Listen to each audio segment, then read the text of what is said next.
Okay, all right, we're live.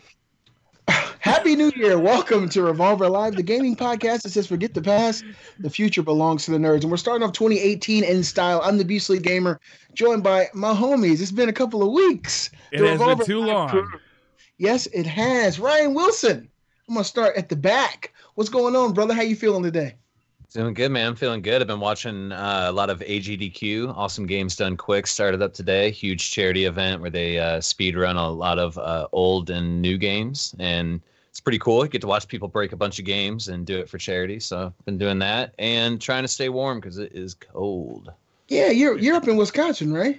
Nah, I'm like south of Chicago. Okay. What's the weather like up there right now? Shit. Damn. Run, everybody! There's a cloud coming.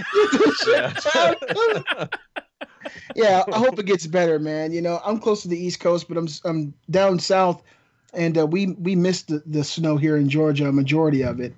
But I really feel bad for you guys who are, really getting hammered. Speaking of that, Briar Rabbit, how you feeling this year, my friend? I'm doing good, man. 2018, brand new year, ready to go. Can't wait. I'm hoping that 2018 is going to be even better video game wise than 2017. 2017, I think, will be a year that we remember forever about how good it was. And I'm hoping 2018 is going to be just good because there's a lot of really cool stuff coming out. There's a lot of stuff to look forward to. And, we're coming off a great year. So there's nothing to fucking worry about, man. We're just in good shape. To me, it's going to be very, very hard to beat what we got in 2017. 2017, unbelievable year to me. In recent memory, I can't remember a year that's been like this, where you get hit after hit after hit. You don't have time to breathe. There's so many games to play. And so basically what we had to do was grab our favorites and squeeze and hold on to those for the period of time that we could. Pour one out for all the pro gamers out there.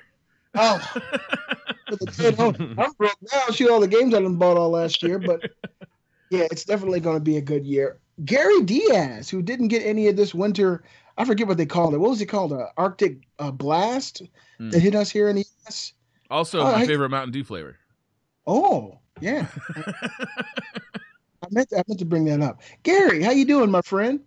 We've had our fair share of inclement weather, and I've been doing fine. Thank you very much. I appreciate the introduction. Actually, today I went to a kid's birthday party with my son, who's 3, and the parents showed incredible intellect and acumen. They thought, it's January. What we're going to do is we're going to take a load of kids and stand for 2 hours in a cold farmyard, and they can stroke the animals. I think my son has hypothermia now, so it's been a fantastic day. What a wonderful idea for an August birthday party. Exactly that. And then they're like, right, you've now let a goat violate your hand for about 2 hours. Let's wash it under ice cold water for 10 minutes. Yeah, the kids were just screaming. No one was having fun. They were crying. Yeah. The parents were miserable. It was a great party. One year, what'd you get the kid for his birthday? A little Fisher Price, My Little First PC or whatever? Or? No, I was crafty. Actually, it was an unwanted present for my own son that I palmed off onto him. Nice. Good thinking. Lego. No one likes Lego. And not branded Lego anyway, but it's like the generic spaceman box. So no one wants that. So they all hurt the same when you step on them. So yeah. My kid's birthday is in December, and one year we decided, you know what? We're just gonna have a middle of the summer birthday party for our kids. We had a pool out the back. We don't have the pool anymore, but we had a pool out the back. We had a pool party. We had about 15 kids over, and as their parents started picking them up, we had the cake and the presents and all that. And one of them asked, "So what day was your kid's birthday?" And we're like, December 1st. December 2nd, sorry. They're like, what did you just do? You just fucking scammed a birthday party out of us. That's dope. That's the way to do it. That's great. It was a good birthday party. Birthday crashes. I like it. I'm so happy to see you guys. It's been too long. For those who are following us for the first time, if you're new to the show in 2018, Revolver Live is a gaming podcast with 6 revolving topics. You can become a part of the show by submitting your topics for consideration at revolvergamescast@gmail.com. That's revolvergamescast@gmail.com. We go live every Sunday at 6 o'clock p.m. Eastern at twitch.tv/BriarRabbit. That's twitch.tv/BriarRabbit. The videos then shared on YouTube at Briar's channel and my channel, Beastly Gamer. If you're unable to see the live feed or the video format, check us out in podcast form on Podbean, iTunes, or your favorite podcast service provider. With that, welcome to Revolver Live, episode 23, the first episode of 2018. So happy to be back. The dab. The first dab of 2018. It felt good. I did a little pre-stretch before it. Oh, yeah. No. You don't want to pull a muscle when you're dabbing. Dab responsibly. A career-ending dab injury. Yeah. I'm British. I thought it was a gang sign. I'm a little bit intimidated now. Oh, you weren't. You the most thuggish mother on the show. Don't even try to. Yeah. All right. That's right. Live long and prosper, brother. So Revolver Live, we got some great topics for you guys. We've had a couple weeks to figure out some good ones. And the first topic is, it's going to touch a lot of us in our hearts because this is a game that we spent a lot of time playing in 2017. Ryan Wilson, would you like to get us started with your topic? Yeah, man. I mean, so it's no surprise here. There's been some numbers that have been pulled recently, and it turns out that the player population in Destiny 2 is on the low, at least in PvP. So it seems to be an all-time low for trials and other activities, with only, in trials you run into teams doing carries or account recoveries or just like all-out running stacked because they can. If you go to Destiny Trials report, this is population broken down by platform. So all in all, just on PS4, 67,000 Guardians. That's only how many people were playing on PS4. You keep moving down here. Let me see. This got cut off a little bit. On Xbox, there's 36,000 Guardians. There you go. I can't see that for some reason. My goodness. And okay, PC, yeah, there we go. Only 11,000. 11,285 Guardians on PC, 36,200 Guardians on Xbox, and 67,045 Guardians on PS4. So sounds like the people who bought it on PC need to come back to PS4 where there's more people to play with. Let me ask you, these numbers are crazy. Beastly, no way it's not happening, man. It's fucking frame rate is unbelievable. Look, it plays way better on PC, guys. I mean, it's night and day. Unbelievable. These numbers look so weird to me because, like, let's take the PC numbers, but all of them kind of share this quality. Is that you look at the number of Guardians, which is about 11,000, and then you look at the number of matches. Am I reading that right? And it's less than twice as many as Guardians. So playing one match, 1 or 2 matches. Yep. It's pretty rough, man. I can attest to this. I jumped in and play and take a loss, and then just think, "Fuck trials, man." It's people aren't going to stay for the 7 if they're getting their shit literally pushed in. Well, I think another thing too is a lot of people have had tokens saved up from playing before, and they're like, "I already got everything, so I'm just going to hold on to these tokens." And you only need 1 or 2 wins to get access to the Spire.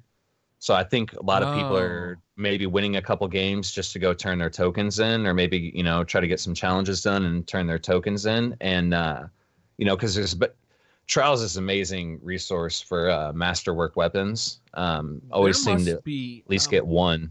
Like a large majority of people who are playing one match and then jetting, because like there are a lot of people who play, 9, 20, 30 matches, right? Mm-hmm. Yeah. I mean, when we didn't play this weekend, but normally when we play, we go to the Lighthouse. So that's at least 9 matches, and often that's on our second or third card, right? Right. Usually we don't just like jet through on our first card. We usually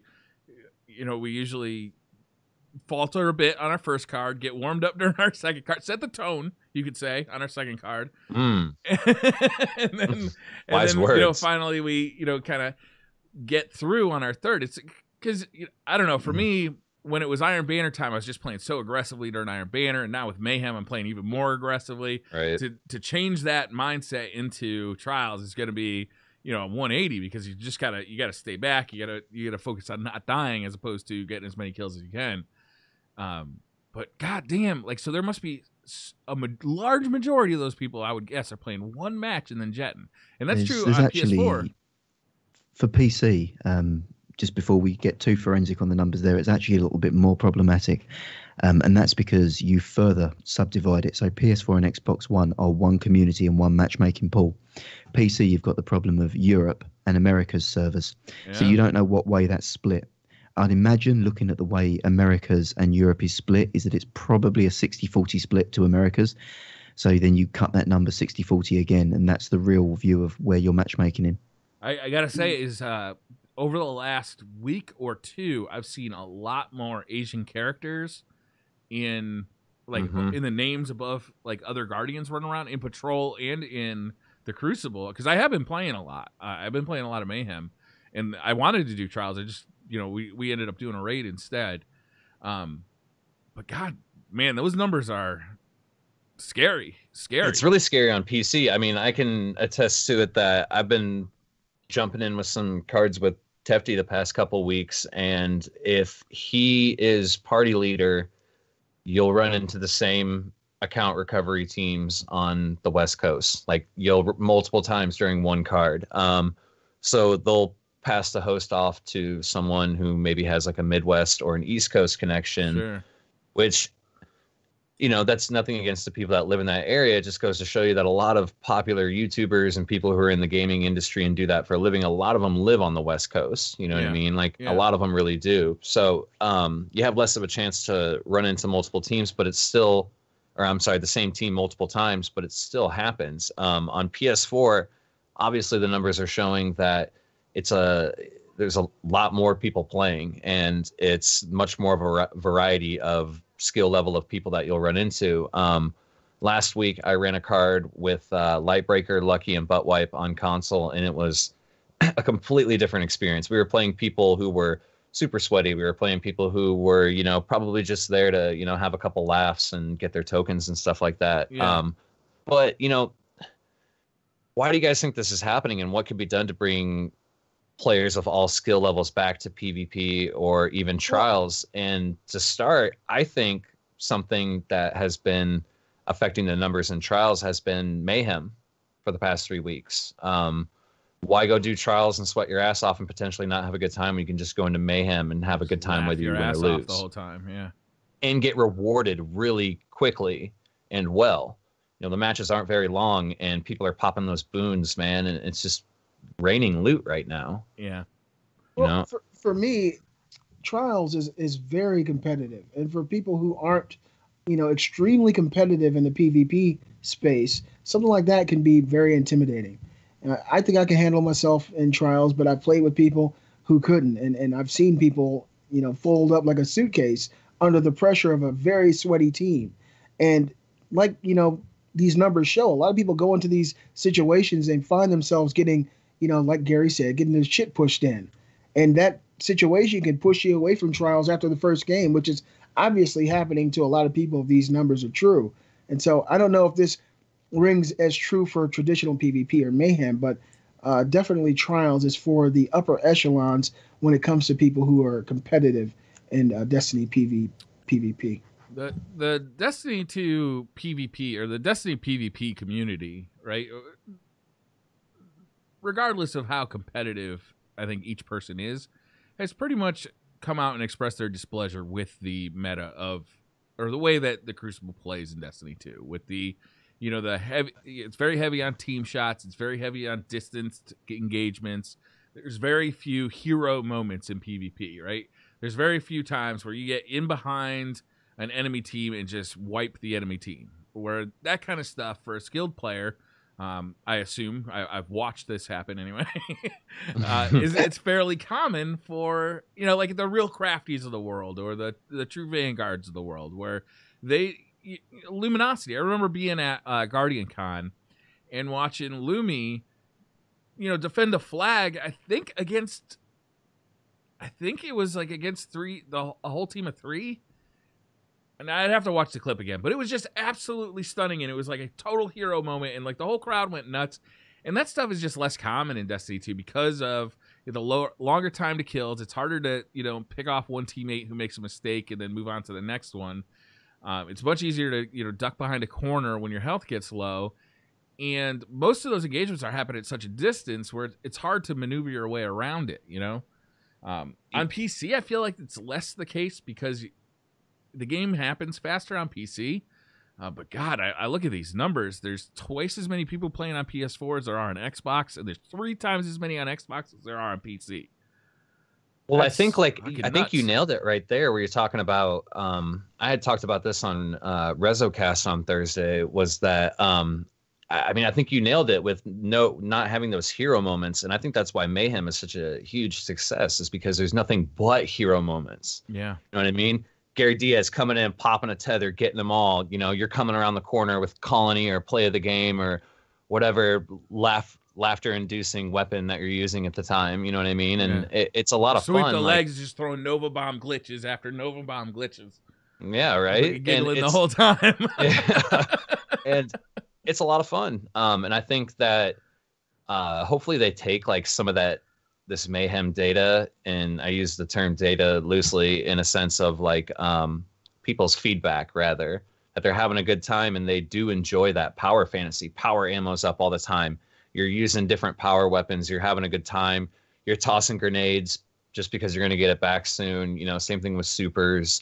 And people are going off on their own, so you're much more likely to get a 1v1 engagement instead of walk around the corner and see an entire fire team holding dicks and weapons and shooting at you, you know? I mean, something's got to give, in all honesty, to put a bit more of a view on it. I mean, the PC data that we're seeing there, consoles are well and good, but as Briar said, I genuinely think, through no fault of the console, that they're playing the inferior version of Destiny PvP.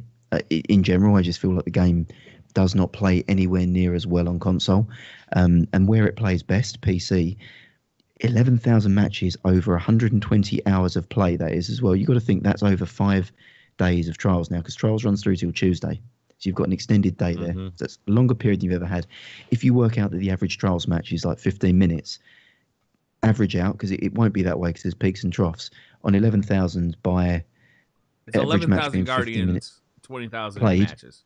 Yeah, so all right, if you say that there's It 11,000 takes 8 people Guardians playing, to make a match. it takes 8 Guardians to make a match, you're probably looking at any given time in a 15-minute period, you've got 23 people queuing, or 23 people in that matchmaking pool on a flat average. That makes sense. I mean, that jives to the experience that we've had, right? Is where we played where we played the same team multiple times in a card. Yep. So you're trying to get a good matchmaking experience out of, worst case, you know, or average case, 23, 24 people sitting in orbit waiting to play. It's just not a great situation. So something's got to give.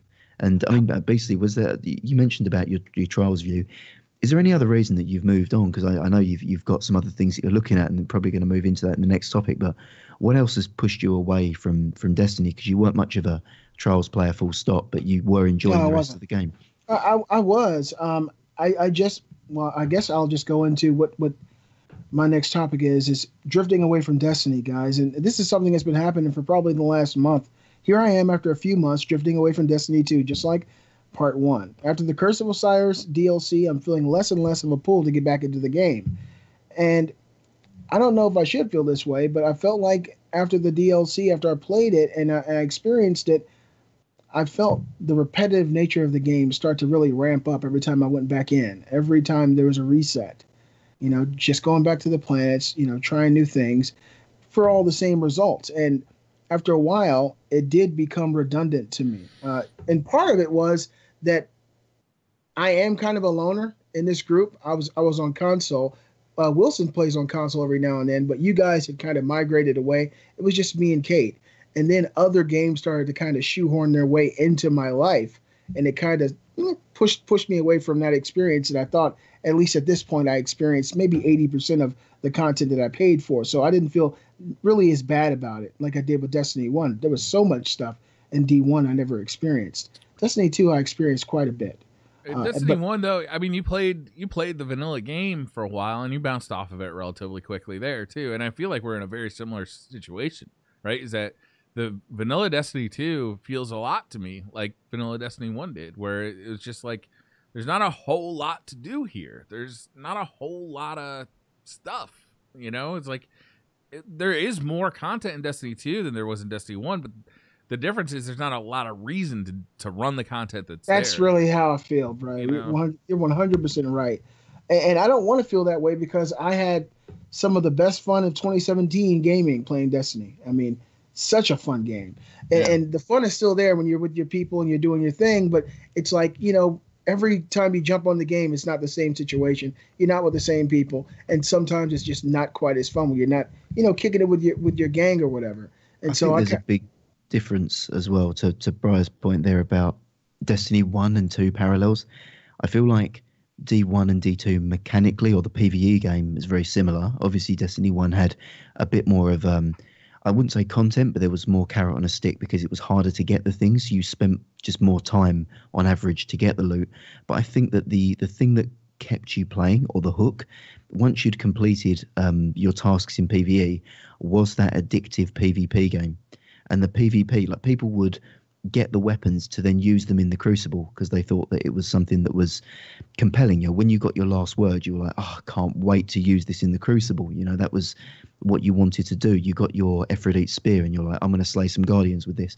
You're getting a weapon now and you're like, I don't want to play the PvP because I don't enjoy how the PvP plays in this game. So now That's I'm done. true for a large portion of the community, but we were just talking about like the numbers on Trials of Osiris, and the numbers on Crucible in general are very troubling. But when you look at the numbers for PvE, they're huge. Like a ton of people are playing PvE in Destiny 2 and having a great time with it. Whether they're raiding, playing Nightfalls, playing patrols, like the PvE population of Destiny 2 is much happier than the PvP population. The PvP population is unhappy for a lot of reasons. The PvE side, they got a lot of things that they want to see worked on, but they're much happier in general. What have you guys done up until this point to keep the game fresh for you? I know that you guys still play with friends. That's what Destiny has always been for me. It started with the Milky Sirloin. It started with LFGs, which I found was just insane. Doing raids in LFGs was a completely new experience for me. I had never played MMOs before. So like working together, and not that this is an MMO, but it's that type of experience where you're working toward this goal with a group of people. And I don't know if you remember this, Beasley. The first time we did the raid was together, I believe. Weren't you there? I know that. Yeah. That. Yes, I was Inner there. Black Ninja was there, and Not Too Nerdy was there. Robbie was there, and you were there. So I don't know who our sixth was, but and we had no idea what was going on, right? I mean, we got completely stuck in the Templar. I mean, it wasn't even like it was a do not pass go, do not collect $200. The Templar was. We had jumped off of the fighting platform of the Templar, and we're off on one of those pillars where the hobgoblins spawn in the vault of glass, and we were trying to kill the Templar from over there. It was it was rough.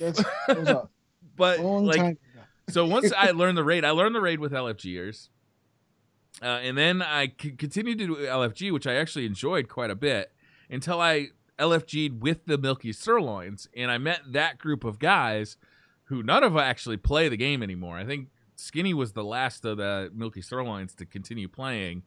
But that group kind of morphed into like a second set of Milky Sirloins, and then into the Warring Clan, which is what it is now. And it's the game has always been, for me, about playing with people. Meeting Wilson, meeting Gary, both of those things happened because of Destiny, right? Playing Destiny. The first time I met Wilson, we did the Nightfall, and me and Skinny we had set up like this thing where we had two people who would just like, what did we call it? Nightbaggers. Two people would just watch one person solo the Nightfall and just critique him the whole time. And Wilson was a that tough guy. One. Was it the Black Garden, the one that you had to do it in reverse or whatever? And there was like a burn that week that was just god awful. We got through it. I got through it. Well, you got through it. I got through it. That was fun. I forgot that is how we met. Man. That's hilarious. I remember saw that, Briar. That's so crazy. He was asking me in chat. He's like, "Can you take a joke?" And I was like, "Yeah." He's like, "Would you like to be a part of this?" And I was like, "Yeah, absolutely, man. Don't hold back, dude. Let's do this." Like, that was fun though. Like and that kind of doing that kind of stuff is It breathes life into the game. It's why I like the game. I have so many problems with this game, but when I jump in and Gary's talking about fucking Brokeback Mountain during a raid, and we're all laughing hysterically, like I don't give a shit. We could be playing PUBG, to be honest with you. I don't really give a shit what we're playing, but we're having a fucking good time. That happened. Just to be clear, that was Friday. Genuinely happened. That was Friday. You ask about things that are keeping me coming back, and like obviously friends and laughter and stuff like that, as Briar stated. For me, it's mini goals. I love playing on my Warlock, so I had to get OP aspects on console and PC, and then now that I got OP aspects, really good pair of gloves, Beastly. I don't know if you're familiar with them. They make all your weapons ready instantly, and all of them reload faster and increased melee Warlock range.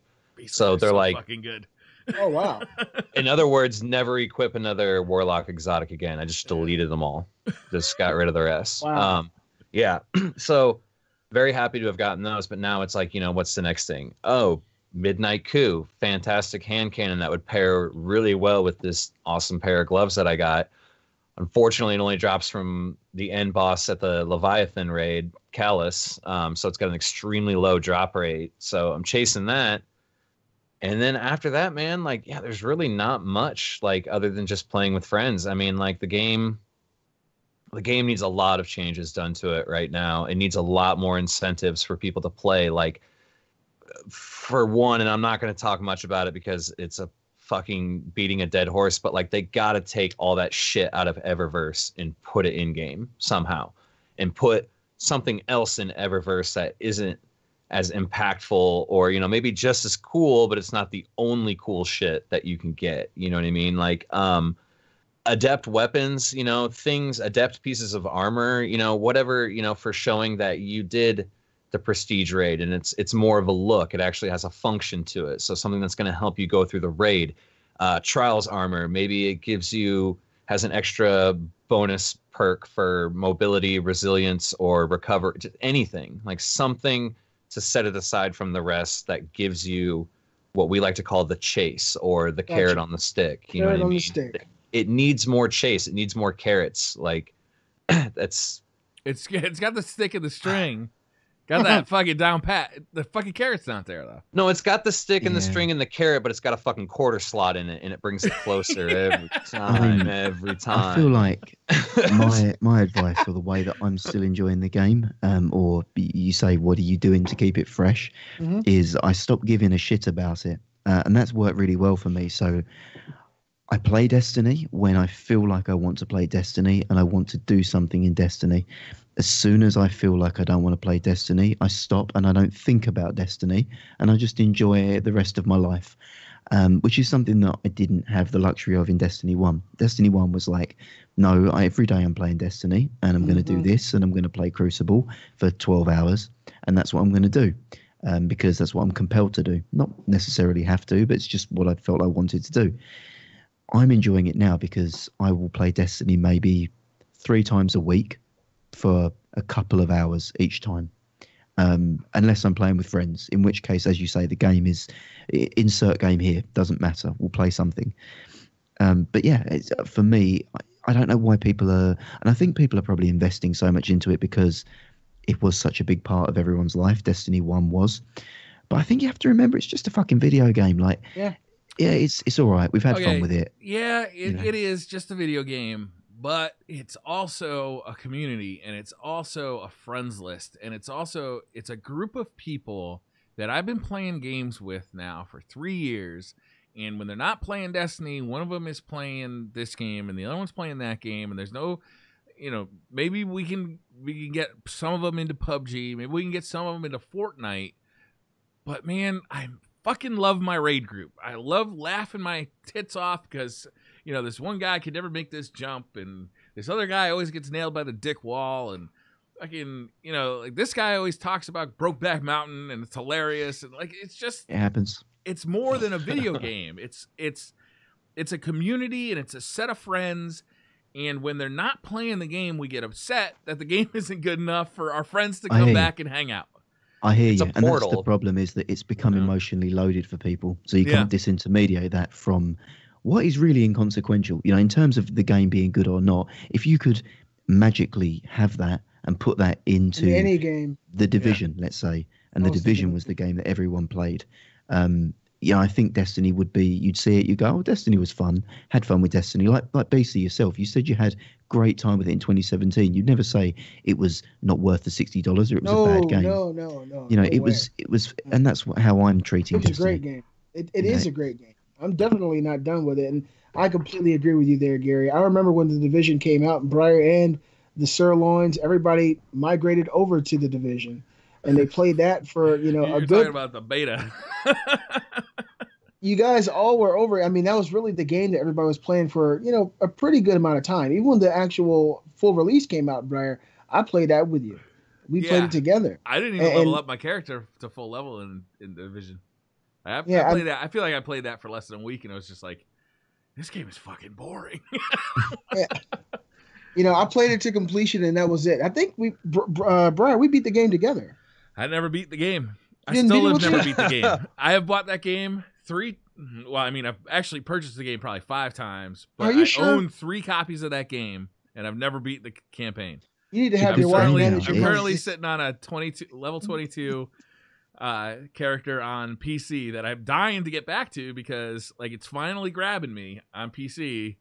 Well, to me, this is what I would say, Briar, because you make a good point. But in order for your community to move on, I think that having the community centered on Destiny versus centered on friendship alone might be an issue because Destiny won't be the top of the ticket forever.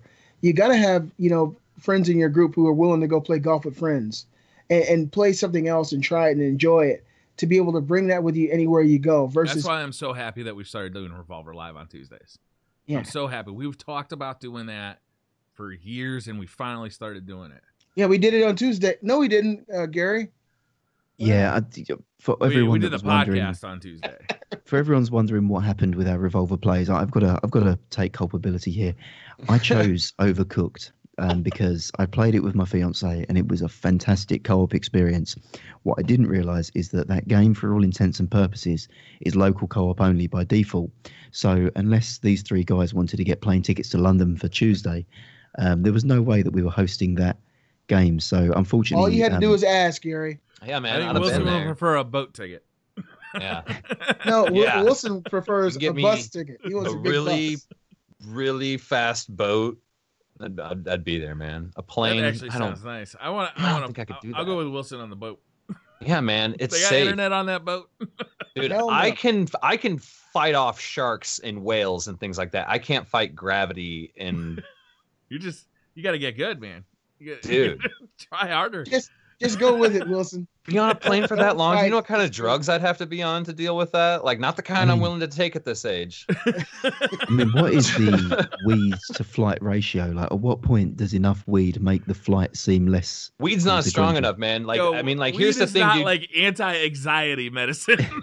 It I think is has the- to a certain extent, but if you eat a couple pot cookies and get on a plane, you could have an experience that you might scar you for life. I mean, it could be pretty religious if you eat a pot I cookie feel and get on a like plane. that is the first Revolver IRL vlog that we need to see in 2018. Wilson on a I'll hold the plane. camera. Have me fly out of Denver on a bunch of strong ass brownies, dude. That's it. We could call the series could be How High is Wilson, and that's it. Each week you've got to guess. We never know how many cookies. Yeah, like, Fantastic. I think we're down. Like director said, please try getting Wilson to fly to Tampa, let alone London. I'm driving this year, director. You said you were going to drive last year and you didn't show, so we're holding you to it this year. There's going to be repercussions, Wilson. Oh, shit. Repercussions. Shit. The- All you right, should, so you should go down to Tampa too. That's not Too that far. long a drive for you, right? No. How long is it? How far a drive is it from where you live to Tampa? I think it's about 8 or 9 hours. Oh, is it that long? Okay, Yeah, I don't know. I mean, distances. I routinely drive back and forth to Ohio a couple times a How year. far is that? That's 11 hours, 11 Oh. or 12. Well, I this is drove 3 hours less. Miami. I drove Miami to Atlanta for a flight, and it took about 7 hours from Miami. So and I don't know Miami's what further south than Tampa. Miami's east coast, Tampa's west. So I don't know what the motorway's like, whether you have to cross the Everglades at the bottom or if there's a coastal road. This is really interesting podcasting. Yeah, it sure is. The very I next know. topic. I just want you guys to come to Guardian Con so we can fucking get drunk. I just want to eat a pot cookie and get on a plane. We can get drunk here, right? Look, No, but I want to do it in person where I can hug you. I don't want everybody to notice that I'm only 4 feet tall in real life. Oh man, I gotta say, you work that camera something special. I'm standing up right now.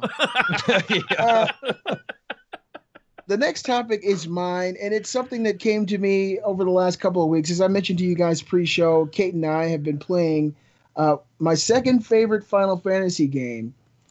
Final Fantasy XII has been remastered on PS4, and it's called The Zodiac Age. And it was something that I remembered playing 13 years ago. And I've been explaining to her for years now what this game had and what made it different. Now she completely understands. As she states, it's her second favorite RPG of all time behind The Witcher. There you go, Briar.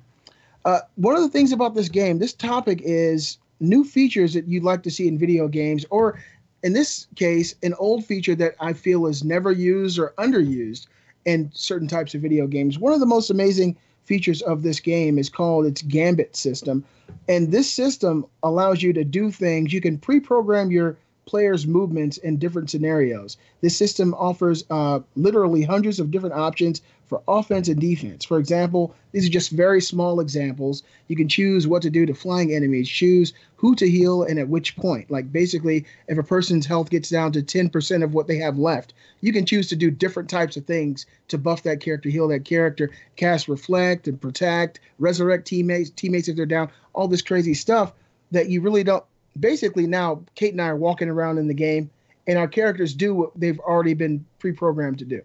If they come across certain types of enemies that are magic casters, they'll do certain things to fight those enemies. If they come across, tanks or something in the world, they'll act completely different because of the way that we program these gambits. And that's something that I never see really in many RPGs, is where you can just go down the line, literally put 100 different commands there. And it's all in order from top to bottom. The top is the one you do first. The bottom is, of course, the very last thing if it's needed. And it really gives you a unique way to play the game that I really haven't experienced in any other game. And another aspect of this game that I feel is great, and I'm sure that you guys can probably agree there's many other games you'd like to see do this. You're able to control the actual video game speed. So you can run around like a traditional RPG and do all this stuff and take forever. Or you go to the options, you can go to double speed or 4 times the speed. So if you're running around like what we're doing now at 4 times the speed, if you're playing for 15 minutes, you've done an hour's worth of gameplay because you're doing it extra fast with this Gambit system. And these kind of things I think are underused in video games to give people more of an option to play the game the way they like to play it. Do you guys have anything in mind as far as what you like to see done in video games? What you're telling me is that this game starts off as Microsoft Excel simulator, and then it's so slow that you have to put it in 4 times speed. I'm not going to let you to me so far. I'm not going to let you do this shit. This is great. Sweep's going to be so mad. There's a competition for Excel. How many lines do you have to fill out in this Gambit system before you actually do any fighting? You can fill out 1 line and you'll be fighting if you make sure that 1 line is to actually fight. But if I want a really comprehensive spreadsheet here, with what if formulas and everything else, how many lines do I have to fill out? You really can do that. You really can, Gary. That's fantastic. The thing about it. You really can. I have. They've really found the fun in the RPG, haven't they? With this game? It's really fun, man. It's so sick. When shit goes wrong, listen, Gary. When something goes wrong, you just ask yourself, "Where did I fuck up?" And then you look at your gambits and you realize. You look at your formulas. You get your calculator out. And you think, "Fuck." Protractor. Last Tuesday, I missed that. I didn't carry the 4. Why didn't I carry the 4? God, what a game! I love when RPGs have systems like that, but I also love when I can completely bypass them. If they just allow you to fucking not interact with them. Like, I think The Witcher had like this whole like crafting system for like oils and fucking potions and shit. That I was just yeah. This is boring. Fuck this. Yeah. On that note, Briar, all this stuff is completely passable. You can play it like a traditional RPG. You can, on the spot, choose each of your characters and make them do whatever you want them to do, or you can have it predestined. Yeah. What do you guys think about the speed? Is that something that's kind of underused in some games?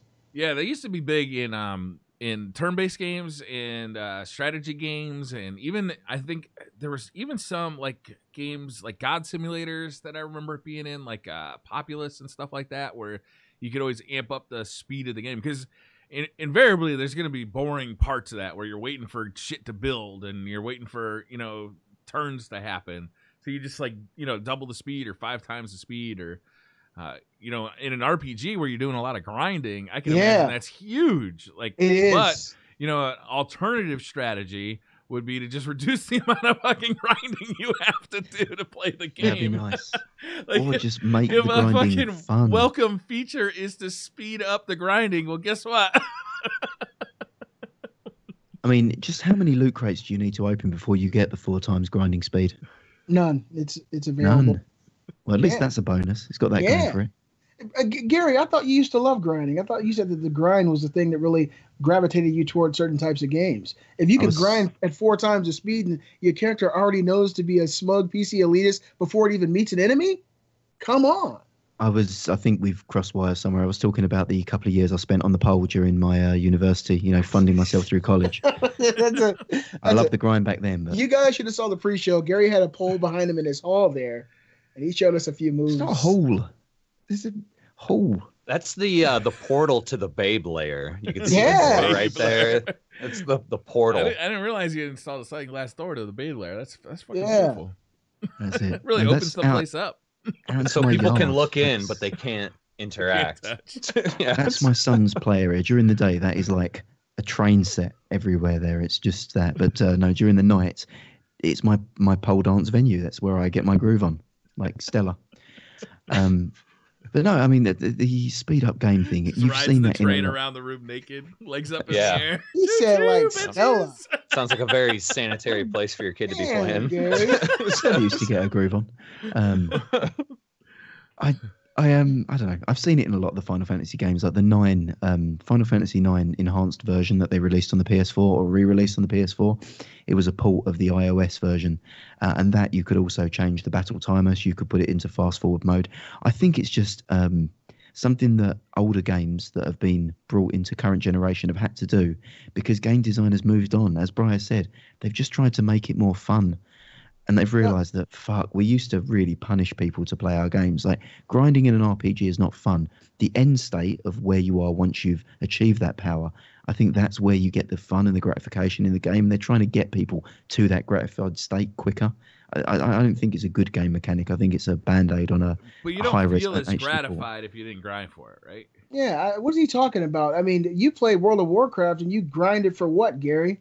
Don't you wish that you could have just jumped all the way to the highest level automatically? No, you grind for it. Same thing in Final Fantasy. And speed only works in certain types of games. Like Brian said, these side-scroller, certain types of games would actually work. If you're playing a traditional RPG, you wouldn't be able to react in time if the game was going at 4 times speed. And so the reason it works so well with Final Fantasy XII is because of the Gambit system, which allows you to input your commands preemptively.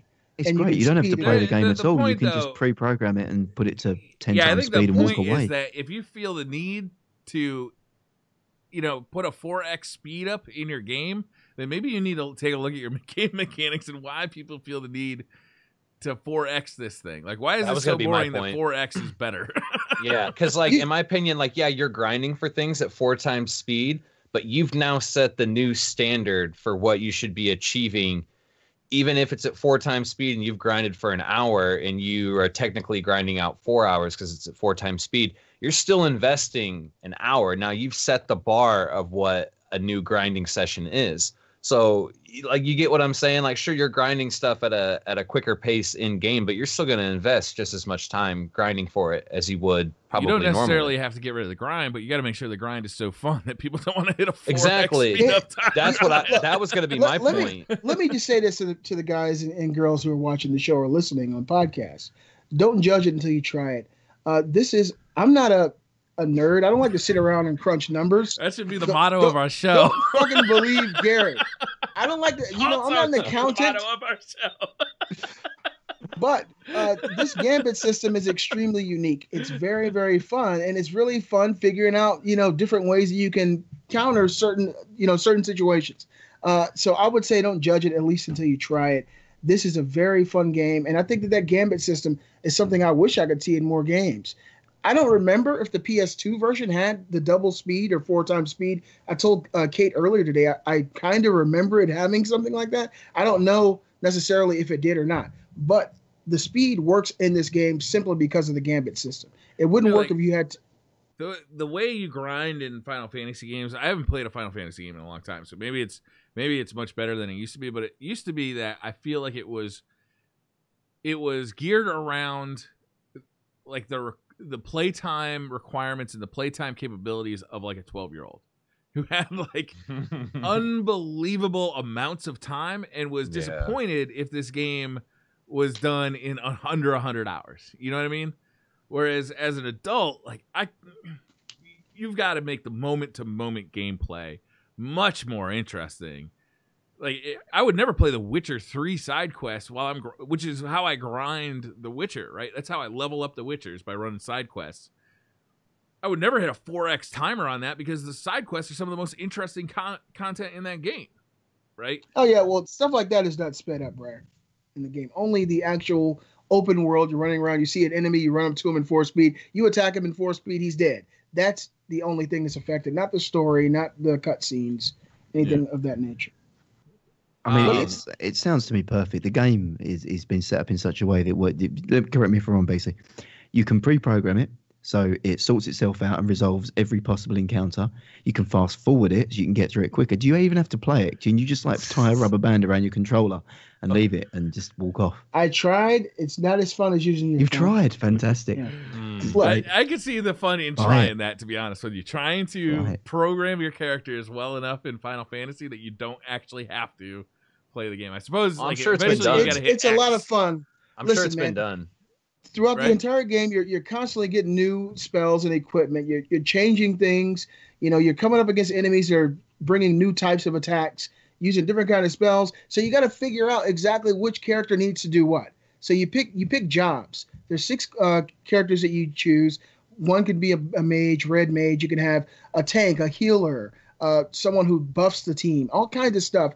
And so each person has to be on their shit in order for things to work out. And it's very fun to program these characters, sit back and see if they do what you've told them to do. I think I found a game-breaking loop. Can you program one of them to program the spreadsheet for you? No. Oh, that's the end game. Inception. That's the end game. Don't feed the animals, Wilson. Program it to program for you so you could just go to work and come back and just be rich. Like you come home and you're we all live in Final Fantasy. What if it becomes sentient and it starts writing its own we're code all for you? Still 12, Briar. What if Skynet made this game and that's the initial How am beginning? I programmed? What's my gambit system? Damn, that's deep. That's a topic for another day. But like something that I'd kind of like to see in games, like a feature added, and it's not that it's a new feature, it's just something that I'd like to see more of. What was it? I think it was Fable 2. You were off doing your single player thing and you'd see these little orbs going around in the same town and it was other players, doing their things, and you could approach one of those orbs and then like the player would appear and you could talk to them and offer. I don't know I think you could trade possibly. I'm not sure, but I want to see more stuff like that where like in Skyrim or, Oblivion-esque games where you're cruising around and you're seeing that other players are in the same area. It doesn't necessarily have to be like the true physical form of the player, but I want more interaction. I want VoIP. I want to hear other players. Man, I tell you what, after delving into the dirty world of VR chat, you don't ever want to see another player again, and certainly don't want to talk to You went anyone. into VR chat? It's not a good place. And you went in, let me guess, you went in as an anime girl. Let me guess. Of course you did. I literally... Gary? It's probably you went in as an anime girl. As a teaser for this topic, because I need to spend more time in there to fully flesh it out. Oh, I walked into Flesh this it chat out. room. You need to stream it. Within 15 seconds, I kid you not, I had, again, who was purporting on the microphone to be a Chinese man, run up and start tickling my genitals. Within 15 seconds of me entering this chat room, I left promptly after ejaculating. I keep hearing about it. You need to send me a picture of your avatar, but I'm guessing a busty anime girl that had some sort of some sort of seductive clothing on. Yeah, maybe close? like a nightie, definitely with some leather to it though. I Like, swear, Gary, you are the She stupidest was, fucking dude ever, man. He said, yeah, I she left was- probably she was after ejaculate. Why'd you just leave? Why'd you fucking ejaculate? Gary? Dude, I had a okay, I've China watched has been some of tickling my it. balls. It was rude not to. At least let him finish. after all that effort.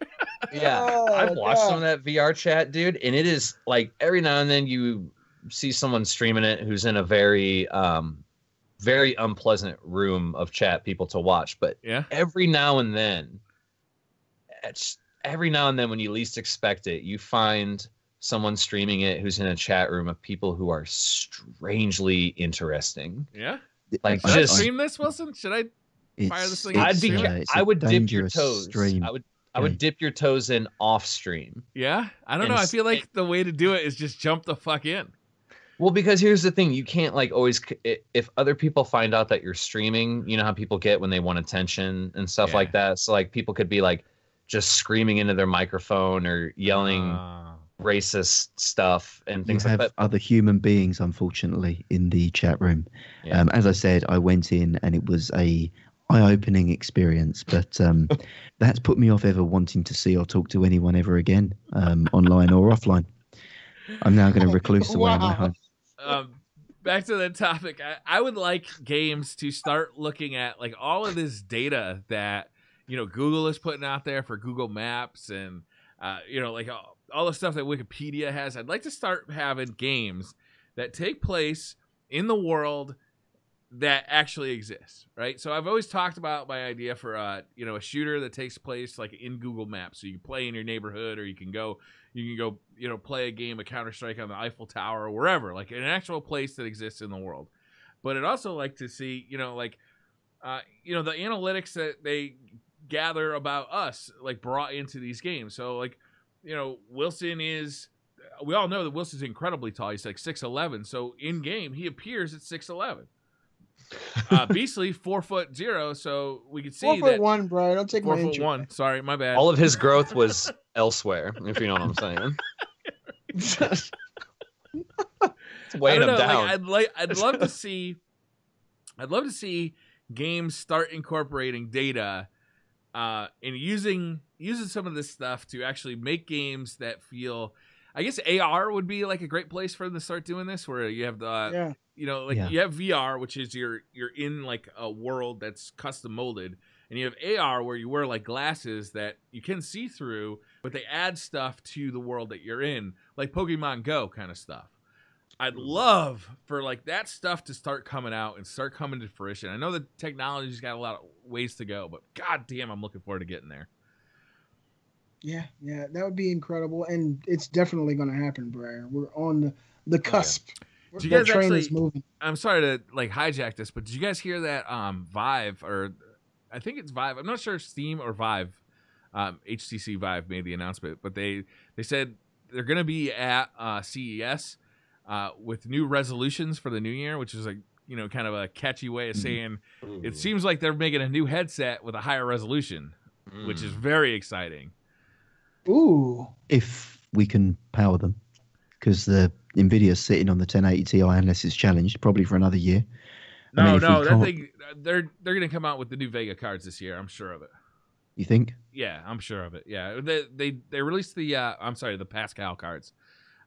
They released the Titan P already, which is $3,000, so we're not buying it. But I think that I'm guessing like March or June or like in. This year, definitely, we're going to get new cards from NVIDIA. I just wonder if you've got NVIDIA can't be challenged. AMD aren't anywhere near them. If you've got the market-leading product, the best graphics card on the market, do you need to compete with yourself? Nothing touches it. I think they're going to do it, though. I understand what you're saying, but I still think they're going to come out with it. I think that's why we haven't seen it so far. I think that Pascal would have gotten pushed at the end of the year.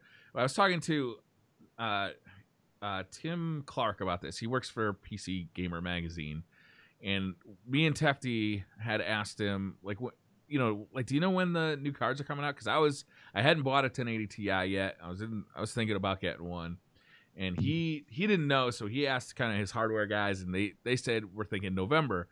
And then he got back to us again like a month later and said, it looks like they're pushing them out further until, like the new year or 2018. But the rumors are, I mean, with the Pascal card actually hitting this year, and the rumors are like they are going to have it come out in March or June or sometime around then.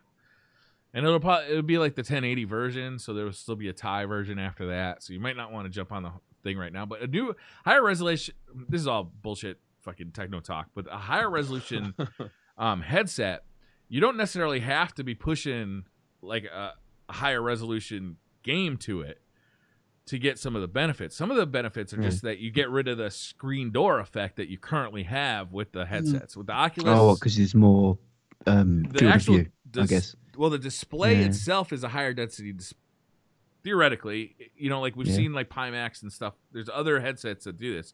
But even just having a higher density display that close to your eyes just means that you get rid of some of the poor visual quality of the headsets they are, because they're not super high resolution and they're so close to your eyes that you can actually see the individual pixels on an Oculus or on a PSVR or on a Vive. You can definitely see in PSVR. So just even if you're not pushing better graphics, just to have a better display inside the headset will just make it more pleasing to look at. Even it's like super sampling.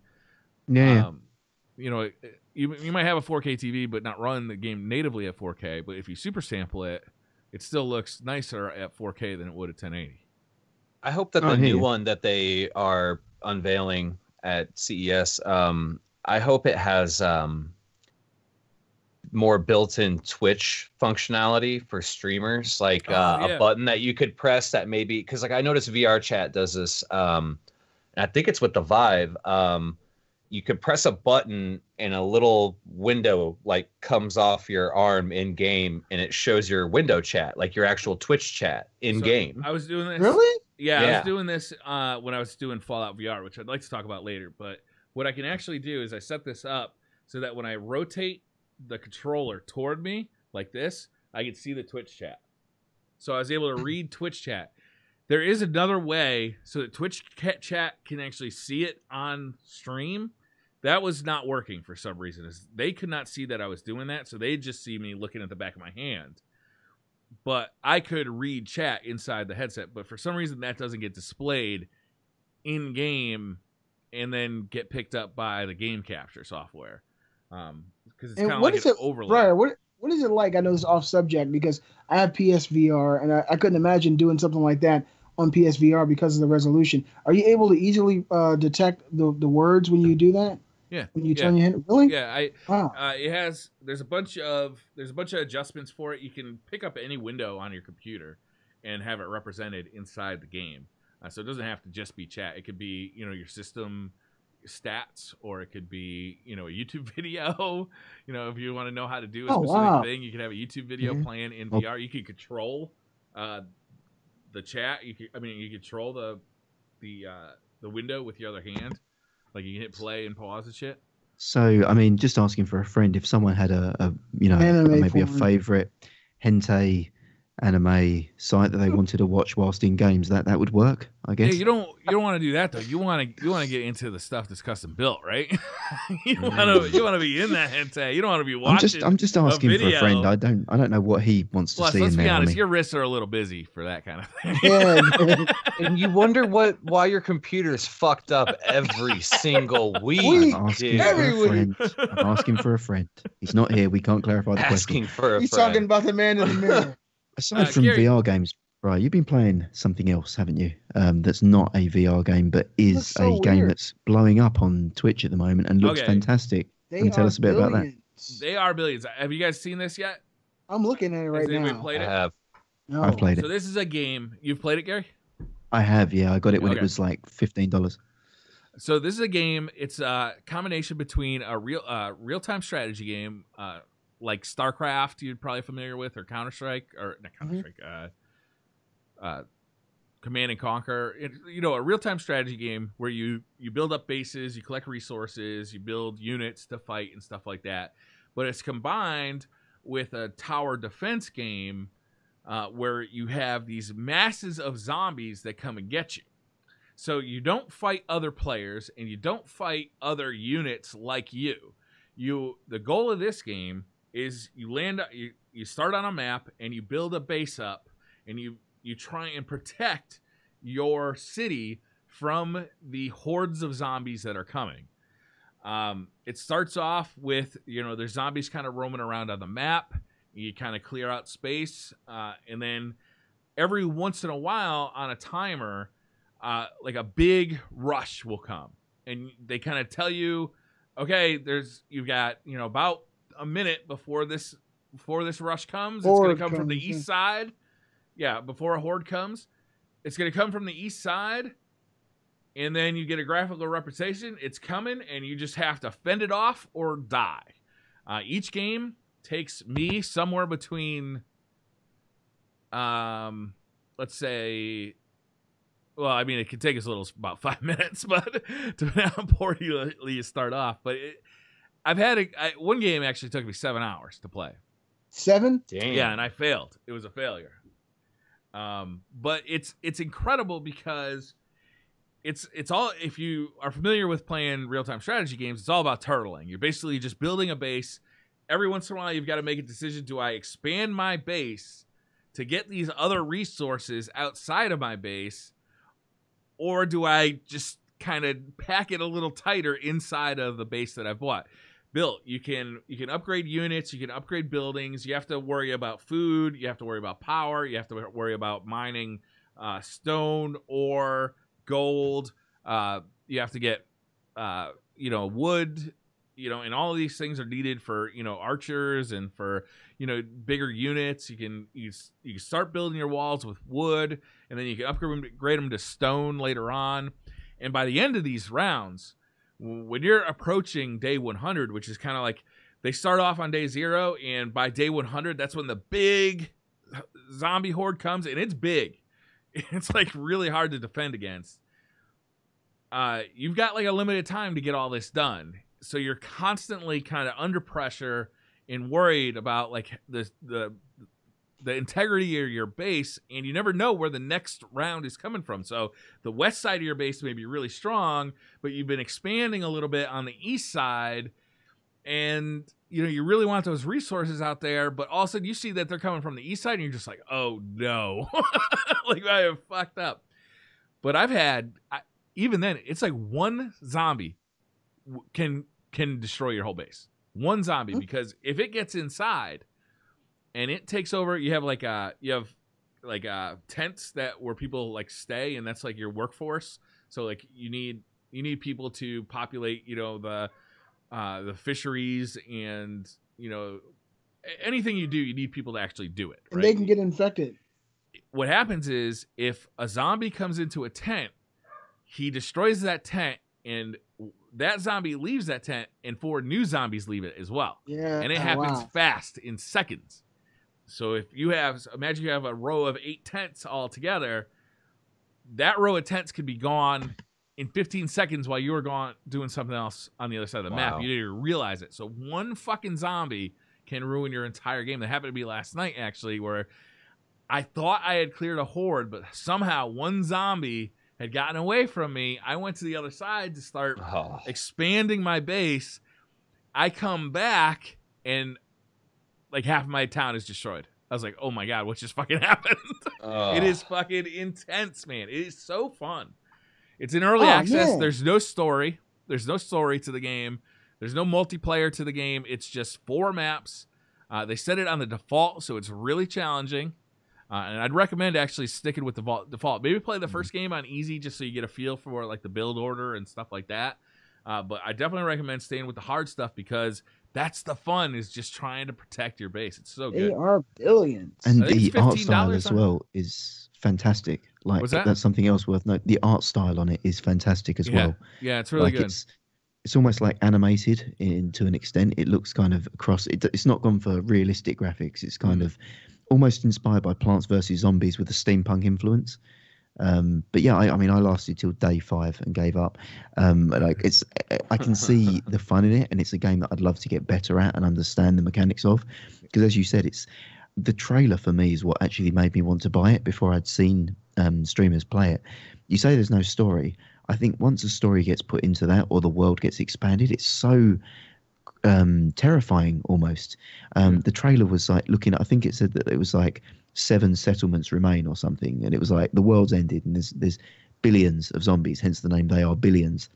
And the trailer's sort of showing this civilization who's trying to rebuild itself, this settlement, and the settlement just starts getting besieged by these little creatures, and there's all like and flashes of fire and people running and being terrified, and then like you see a little counter, almost like, you know, days since last incident sort of thing, and it drops down. It's like 6 settlements remain, They Are Billions sort of thing. So it's just like the human race is effectively ending, and you're a part of this last scramble to be the last man standing. It's a really, really compelling game. It is very fun. I got a question.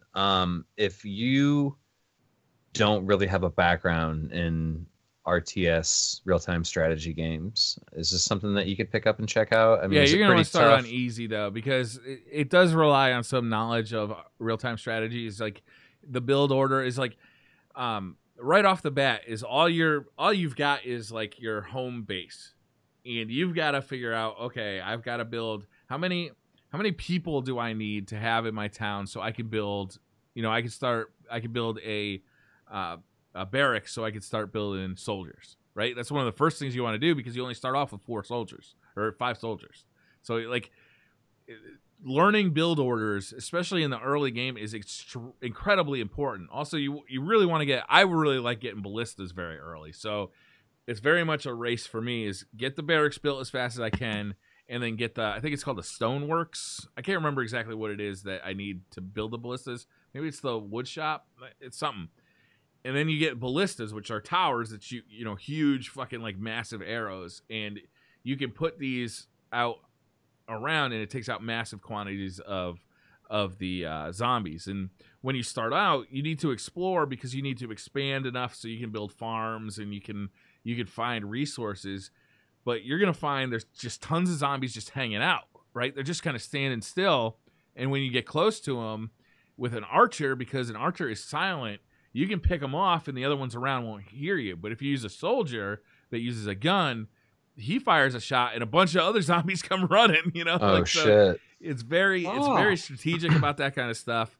And it takes a while. But the rush, man, the rush of seeing, I mean, they throw a shit ton of zombies at you at once. I just watched the trailer. Any one of those zombies, man, insane, can take out your whole team. You cannot let them penetrate your wall. It's also worth noting, from talking about the volume of zombies that you get, this game is not graphically intensive. So if you've got a 1050, you can play it. It is CPU intensive, and that's something that I've seen mentioned in a lot of places. It's early access, so it's not properly optimized. But if you're running an old processor, this game will chug to hell because of the amount of AI on the screen. So again, make sure that you've got a decent processor if you're looking to get hold of it. And I guess you probably will have if you're into the gaming on your PC, but graphics card is relevant. So as long as you've got a good processor, you can potentially play this on something that isn't a gaming rig. You know, something that's a what do you call it, like a business or like a commercial rig could probably play this game quite well. Yeah, it looks awesome. It looks awesome, Briar. Thank you and Gary. Thank you so much for the input. I think it's what, $50 on Steam right now? I think it's gone back up to 20. It was in the sale. It was in the Steam sale. Okay.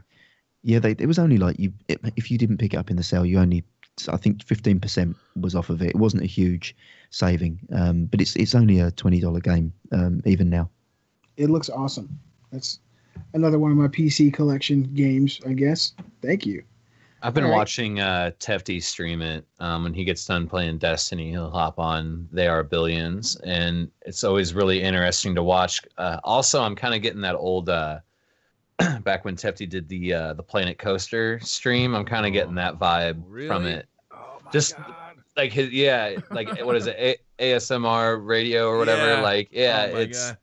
Because he's having a good time and he's building, and so yeah, check it out. He definitely makes the game look really interesting. When he was doing those Planet Coaster streams, is he would just kind of talk into the microphone, and it was so relaxing. And I think I'll just kind of make a loop-de-loop here, and he was Bob Ross before Bob Ross on Twitch. Oh my God, it was amazing. It was so was good. like, it was. Boom, sleeping. Just happy You're as a out. plate big in a rug. Mm-hmm. Not because I wasn't entertained. Because I was entertained, but also relaxed. Exactly. Entertained great. enough to relax and fall asleep and Was he trying to be like Bob Ross or something? No, man, No, it's just that's hefty. just hefty. It's just that the sounds of the sultry beard. You know what I mean? Really? Like, it's Oh my God. it's fantastic. It's a bit Highly of an recommended anomaly, viewing actually. is go That back and watch some of his Planet Coaster streams. Tefty is a medical marvel and an anomaly because a man in a frame that small with a voice that deep, it's not scientifically possible. I don't know how he's managed it. He's got the voice of like an 8-foot tall man. Yeah, that's what I mean. You expect because of the size of the larynx, and the voice box. Generally speaking, the taller you get, the deeper it is. But no, the guy you generally think he's going to be 6'8", 6'9", big. Yeah. Guy there, but he manages it at the height he is. I'm surprised. He's a medical. He's not like marvel. he's not beastly small. He's not no, he's not foot. beastly size. No, I mean he's at least 4'1". No, he's taller than Pope Bear though, so we know that. Right, it's been established for sure. The next topic is one that really I'm excited to hear about because this has been kind of in the news for the last few weeks. We haven't done a show in the last few weeks, and I'm excited to hear what the thoughts are on this particular topic. Wilson, I believe this is yours, correct? Nintendo. No, this is Gary's actually. Oh, Gary. Passing that hot I should have known. right on.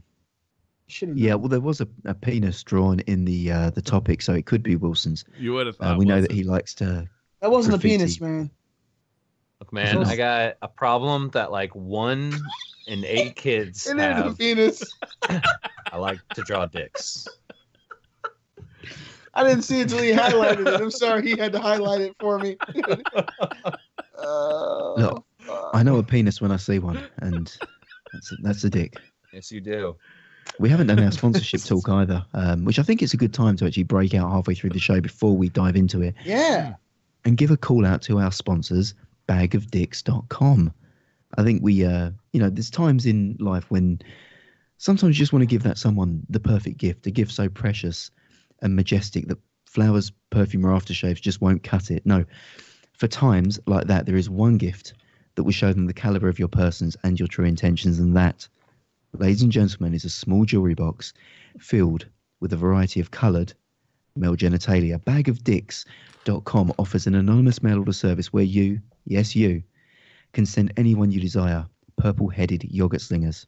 They have a smorgasbord of products to suit each and every one of your specific pork sword needs, including the brand new box o' singing dicks as modelled by Briar Rabbit for the viewing audience.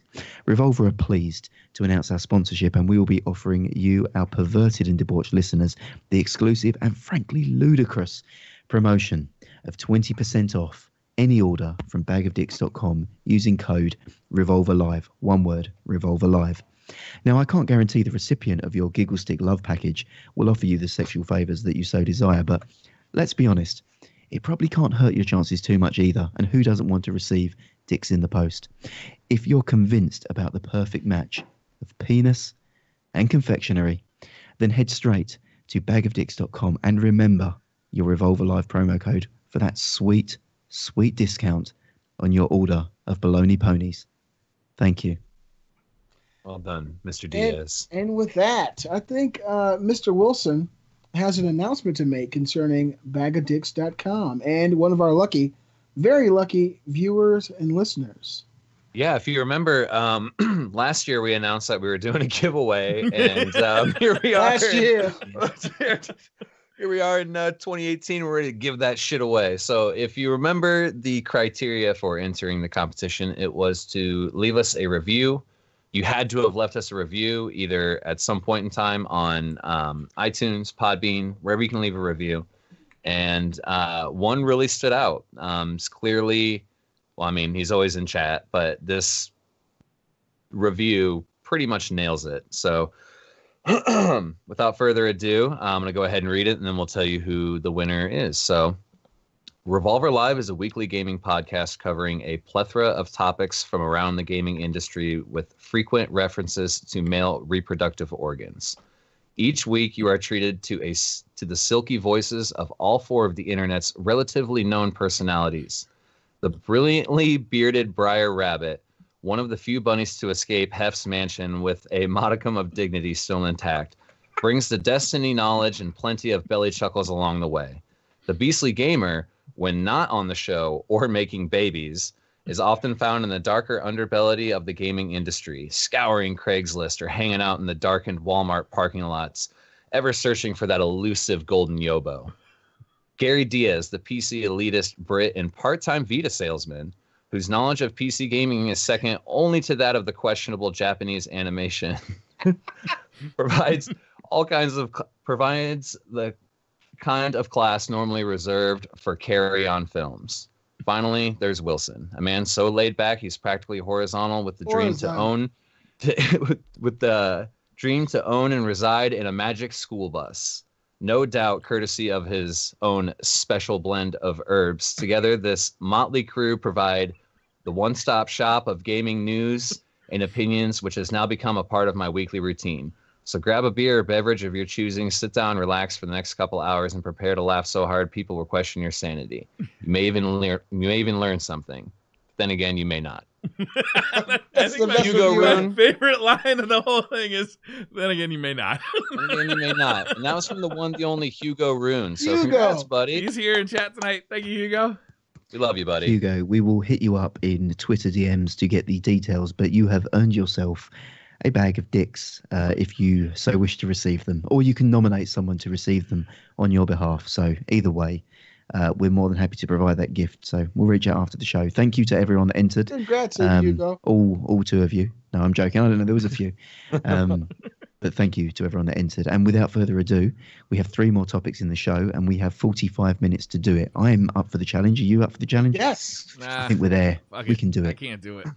Should we just wrap the show now? fast. Fuck the 3 topics. I'd rather just show you the Lunchable. Let's do the next. Let's do Gary's topic first. This is a good topic. I want to hear about Bring it up to share, Wilson. Yeah, I got you. Split it. We're done with Revolver. Is this the final Revolver live? We're starting the year and ending It's it. the first show of the year. No. Okay, all right. We'll keep going just for now. So this topic is Nintendo Switch. What the hell is it doing so right? Because I pretty much fully expected Nintendo to just be Nintendo and just fuck it up somehow. Like they always do. They have every possible opportunity. They have all the best IPs. They have goodwill coming out the wazoo. They have people that will buy any shit they drop on us, and they still fuck it up. Like routinely fuck up anything that they touch. And somehow the Nintendo Switch has been a marvel of modern science. So I don't know if you saw the news that came out this week, which has prompted this topic, and the Nintendo Switch has become the highest selling console in the USA for its debut year, beating the Wii U. I think it sold 4.3 million units in the US alone, which is crazy for its first 10 months. That's like insane. They're now over 10 million sold through. That's not sold through 10 million units in 10 months. It is the Christmas must-have in Europe, worldwide. It's the Christmas must-have in Europe. So all of the hot list for like what the biggest toy of the year is for my market, at least in the UK, the Switch is up there. Kids are wanting the Switch for Christmas. But the question I have is, with 3 heavy hitters out the door, so you've already had Breath of the Wild, you've had Mario Odyssey, and I guess Mario Kart 8 is arguably a heavy hitter. People buy systems for Mario Kart. They're gone. So you can forget about them. You've bought, the units that people have bought with those with are gone. What do they have to keep doing in year 2 to sell the 20 million that Reggie came on to investors and said that he's going to sell? So what do you guys think? Can they do it? Yes, they can. Absolutely, they can. Did you say 20 additional or 20 total? 20 total. So 10 more.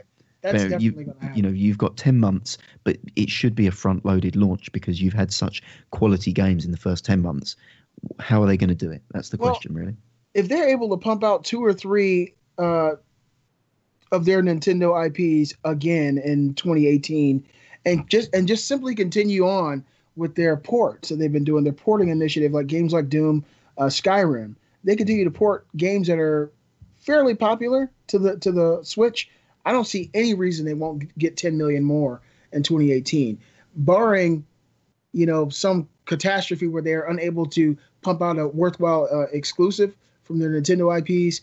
I don't see any reason it's not going to happen. I think that really the big driving force in 2018 should be their ports. Now we know this thing can port games like Doom, games like Skyrim. They need to just continue with that initiative and give people ways to play these games on the go. And I think 10 million will be an easy number to hit. I think like the important thing is not only to move units, but keep people playing the unit and keep people rediscovering things that they like about it or adding new features. Virtual console with online play. How freaking huge would that be, dude? How cool would it be to do Revolver plays OG original Mario Kart? Dibs on Koopa Troopa. Okay. Dibs on Koopa Troopa. Yoshi. Mario. Princess Peach, or of course. God.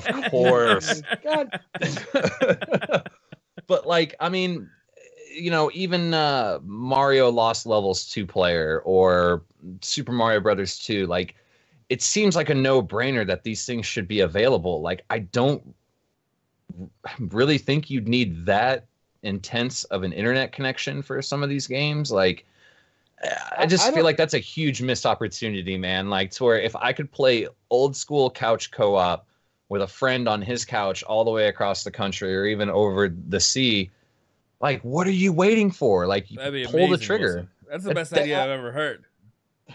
That'd be awesome. You could even like open up like you could even kind of do what maybe Steam does and do like kind of community modding so that like they, you know, you could rearrange the dungeons on Legend of Zelda: Link to the Past, or you know what I mean. You could even sell that like Mario Maker, but Zelda. Yeah, you could even sell that software through the store.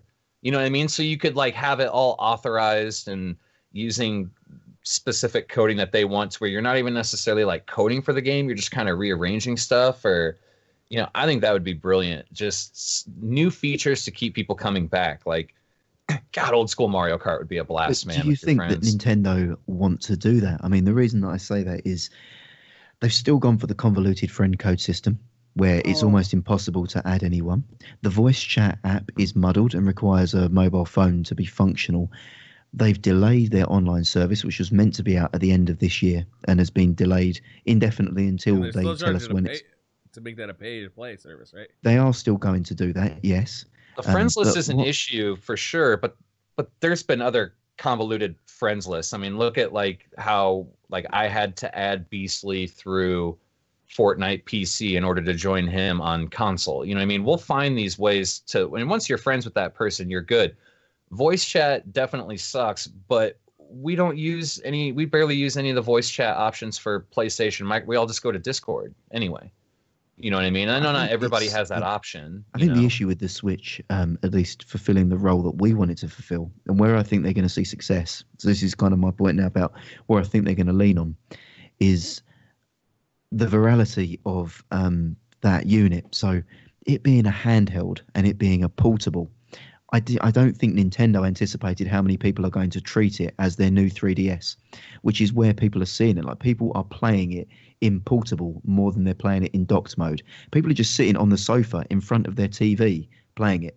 Yeah, but they could just be doing it on there. They're taking it out on flights, trains. I mean, you know, because there can be something else on your TV though.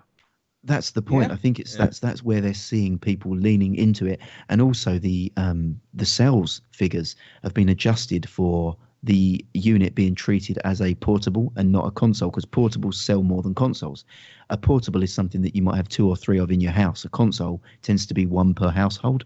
So Nintendo are now treating this and leaning on it as a, not you basically, obviously, but treating it as a handheld. And as I said, it's free marketing. You know, if you've got this out on the train and the bus, people are seeing it out in the world. It's not something you have. Your PlayStation 4, you don't carry around under your arm and show people a PS4 in action. That doesn't happen with a Switch. I feel like GameStop to return it. I was gonna say I did in our Save the Peasants video when I was in the corner crying with it. I forgot about that video. I feel like the Switch is, as I said, I feel like the Switch is poised to really shake up what it means to be a console in the current market. You know, where people want that portability and want it to be, you know, a handheld that can be a home console as well. I mean, have you guys? Yeah, I can't see everybody doing it though, Gary. Like I can see Nintendo having success with this and even doing it again with, like, you know, the Switch 2. Like that's like Nintendo's thing, is that they have a console / handheld like forever, and it's amazing because you can do all this stuff with it. But if everybody did it, it would lose its novelty, and I don't really want that out of PlayStation. I don't really want it out of Microsoft. Maybe I do want it out of Microsoft. I don't know what the fuck I want from Microsoft anymore. PlayStation's already tried it and failed it. PlayStation tried to do something like this, but Nintendo just did it much better. But Gary, you kind of hit the nail on the head with me when it comes to the Switch. You know, it's connected to my TV in the living room, but whenever I play it, I'm playing it portable. And I hadn't really thought about that. And I think it goes back to just human nature. When the Switch first came out, the competition was, touting that, if you play it on your TV, you're going to have the worst version of this game. It won't be the higher resolution. It won't have the same frame rate as its competition, the PlayStation and the Xbox. But if you look at it from the other end of the spectrum, you'll be playing the best portable version of virtually any game. So for me, when I play the Switch on the go, I'm playing the best portable console of all time. There's really nothing that can compare to it. And to me, that gives it so much more value because, over the years, I've kind of gravitated away from portable gaming. And since I had the Switch, it's really been back in my life. And I think he used to wear a fucking PS Vita around his neck 24/7. Yeah, well, it started with the PSP. Flavor the gaming industry. PSP, and my sons, when they were 7 and 8, they had their Vitas, their PSPs around their neck, and we go grocery shopping. And I had the chain on it and everything. And people were like, what the fuck is wrong with these guys? And I look at them, they wouldn't say it, though. But yeah, I did that for years. Like, and 4 foot tall, but it'll fuck you up. Yeah, I'll jump on your ankle, bitch. But yeah, man, the Switch definitely for me has really scratched for a fucking speed bag. Yikes. Oh shit! Whoever stands by and lets that happen got a real problem. But the Switch has really scratched an itch for me that kind of dwindled to the back, and that's to have a really awesome portable experience. The PSP was probably my second favorite portable. I just had so much fun on it, and the Switch just kills every experience I've ever had portably. And now I'm thinking about these ports. I'm trying to decide what I'm going to grab, Doom or Skyrim, for the Switch, because to me it's unbelievable. Like it's Nintendo, and I'm sucking their dick hard at the moment, and they're bloody loving it. I feel like it's proved its design purpose.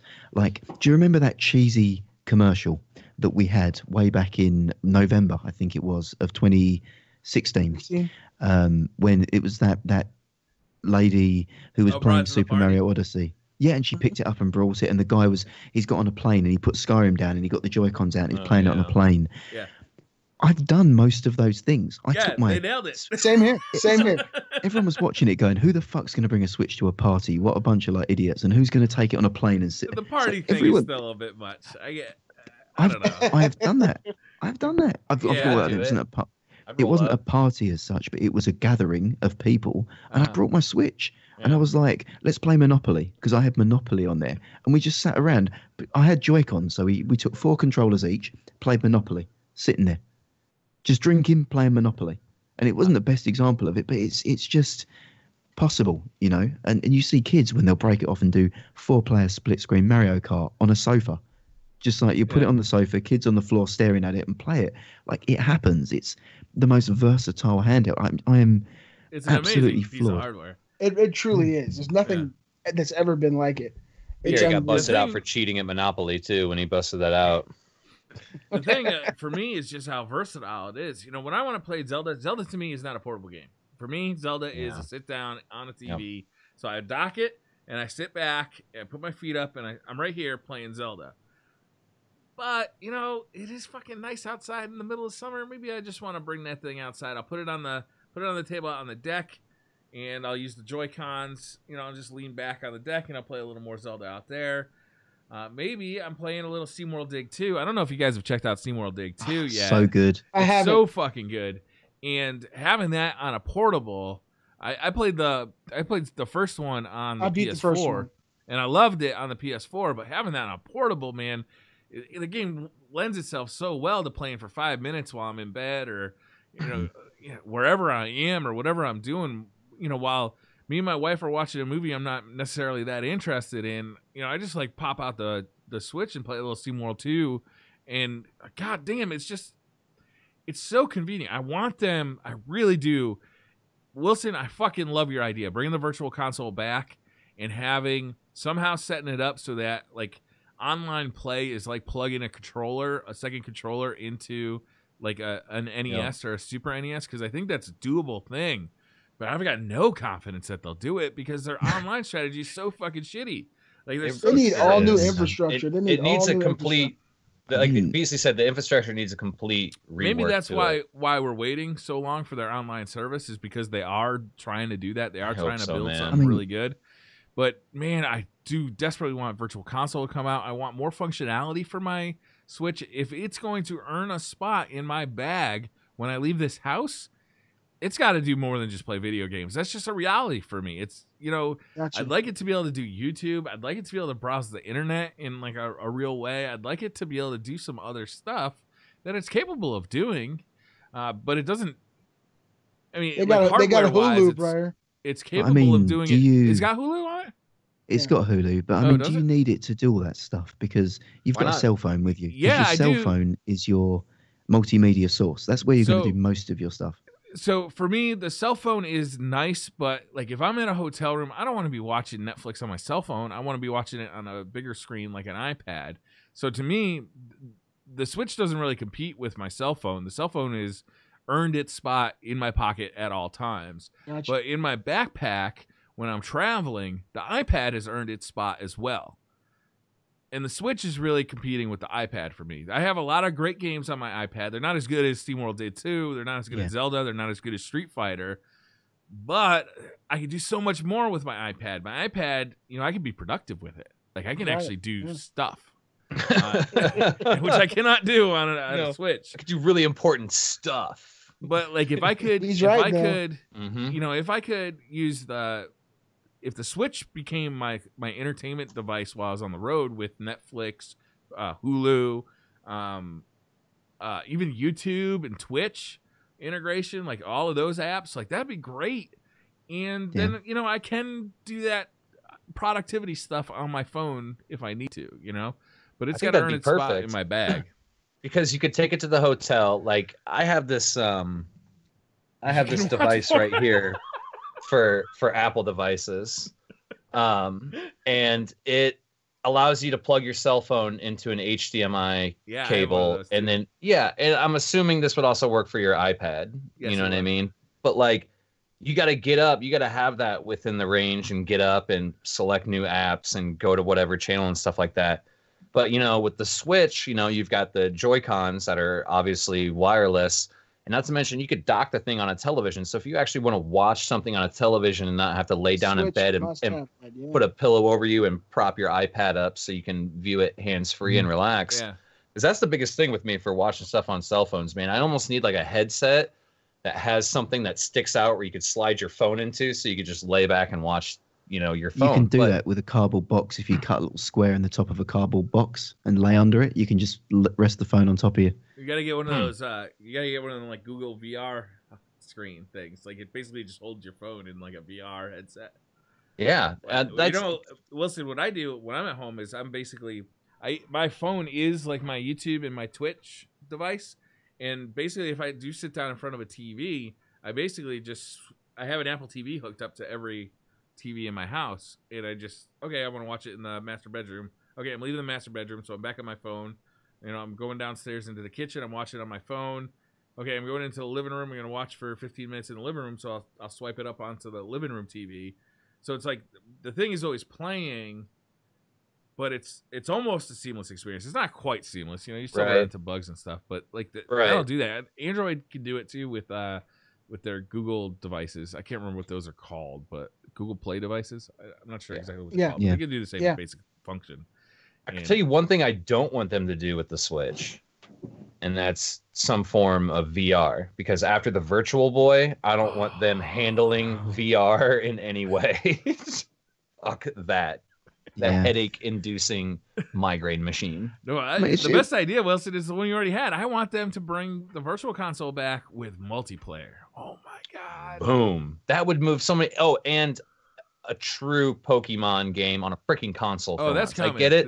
They're doing I yeah, that. hope so. it's- I hope it's legit though, and it's not like fucking Pokemon Snap or I don't something. think it's gonna be. I think the Pokemon All right. series is gonna move on to the Switch, and it's gonna be. I mean, the franchises that they're sitting on are crazy. I mean, I listed Yeah. some there. You've got Metroid, Pokemon, Smash, Pikmin, Animal Crossing. You can go further down Dude, that and start Metroid looking at Prime things to like me is just an absolute must buy day one. Mhm. Yoshi, Kirby, Donkey Kong, Star Fox, Kid Donkey Icarus. Kong. Yep. You know, you got so many things in there that they can That just Street you Fighter knock collection out. that's coming is a must buy Yeah. on day one. I'm Yes. still mad that I bought the $40 Knockout version stuff. of Street Fighter 2. And I mean, Is, to is close that off this, collection coming to the Switch? Yeah. yes. Really? I mean, to close off this topic, really, the reason that I keep coming back to the Switch as a PC player is it is the only console that does things that the PC can't do or doesn't immediately do out the box. Not talking about exclusives. Exclusives are exclusives. The Switch has got its own exclusives. It's fine. But the act of playing a PlayStation or an Xbox is very similar to playing a PC. You sit there with a controller staring at a screen and that's how it plays, unless you're buying peripherals and other things that do it. The Switch is the only thing that gives me that unique experience that I can now play it with motion controllers, or I can take it out with me and I can do different things with it. It's different enough to consoles to make me put down the PC and play a game specifically on there. And that to me is telling. I gotta play Oxenfree. I still haven't played it yet. Oh, it's so good. Yeah, I So bought good. it. I bought it I when it was bought it on sale. Switch. Yeah. I Yeah. did too. It yeah, works when Gary so well on the recommended it. Switch because it's all fully touch based, so you can literally play it like an iPad game. So you just lay there in bed and just tap away. It's so comfortable. Really? Yeah, fully Okay. touch I enabled. bought that and what was the other one I bought at the same time? SeaWorld Day 2. I bought it at the same time. They're both Oh on man, sale. SteamWorld Dig is one of my You've got favorite Heist games as well. where- Heist oh, has just man. dropped on the Switch as well. What did? Heist, SteamWorld Heist, Okay. which is it's a tactical one. Like you set up, you've got loads of Yeah, little you got the guns and robots. stuff, yeah. Yeah, and you want to set up the actions. It's very much like Final Fantasy. You tell it what to do, and then the game goes and does it. Yeah, More that's what fun, I'm gonna be doing I'll tonight. tell you, Gary, finish like, my it's a- Excel it's a- spreadsheet. It's an interesting fucking thing how Nintendo does seem to have the world at its fingertips, and it's amazing because it doesn't seem like it's that revolutionary a concept, Right. but they absolutely fucking nailed it, and I just can't wait to see what they're gonna do in 2018 and 2019 because the hardware could use some fucking improvement. Like, Yes. there's no doubt about that, right? Like, I can't wait for the next revision of the hardware, and they're gonna do it. Yes, they are. The software could definitely use some improvements. Like Yeah. the friends list we already got. We haven't gotten the virtual console at all. Like, that is just a gold mine waiting to be cracked open. Yeah. Like, there's so much of potential on this thing, and what's crazy is that we already fucking love it. So, like, Yeah. the fact I that mean, the bones of it are good. I mean, have you tried turning on the Wii U lately? I did. I sent you guys a picture when I was trying to play Monster Hunter on it. You turn it on, and it's like almost a minute before you're on the dashboard because of all the fucking little creatures running around on the screen and all that stuff they used to have. It's so Yeah. bloated Oh and god. shitty. The Switch, you turn it on because it's all on solid state drives, like on cards. It's like it's straight into that functional dashboard with its tile view. You can just immediately get through and work. I think, like you say, what it's got is basic but very functional. If you just want to Oh, play yeah. games on that, it's perfect for doing that. Minimize, stop, take a picture. The fact you can snap the Joy-Cons off and you got that satisfying, just the click, the noise that it makes when you put the thing together. It feels like a premium product. It feels more like a 2018. console than a toy. 2018 for Nintendo is going to be a huge year. There's already talks of Dark Souls coming to the Switch, Resident Evil 7 coming to the Switch, all these great ports coming, and then on top of that, whatever they do with their IPs, it's going to be an exciting Good year time. for Nintendo, man. Really So, good year. on the topic of ports, Briar, do you want to tell us all about a VR port that has caught your attention this Yeah, week? so, I mean, I saw you play it and it looks really good. one of my most anticipated games for the holiday season was Fallout 4 VR. So they released a standalone version of Fallout 4 for VR. I believe it's playable on Oculus Rift and on Steam, the HTC Vive. So it's playable on either one, but it's available only on Steam. It's not available in the Oculus store. That's it the one is- where you play as Wilson, right? Yes. Okay. Wilson is a playable character. I gotta in, see Fallout this. 4. I gotta see this and approve. So it is Fallout 4, right? It's not a different game. It's just base Fallout 4. They're charging $60 for it for the VR version. So if you already, that's a major upsell. Like if you already played the full version already paid for the full version of the retail product. But fucking A, man, you are inside Fallout. Like it is incredible. The game is still a Bethesda open world game. It's got all of that shit that goes along with that. All those fucking bugs and wonkiness that happen with a fucking open world Bethesda game. But good God, I love Fallout 3. I love Fallout 3 New Vegas. I thought I was going to love Fallout 4. Famously, I said, all they got to do is give me more Fallout 3 and I'll be happy. That's exactly what they did in Fallout 4, and I wasn't happy. So I got exactly what I asked for, and I spat it back at the chef. But playing it again, playing it in VR, it's so much more immersive. I'm walking around,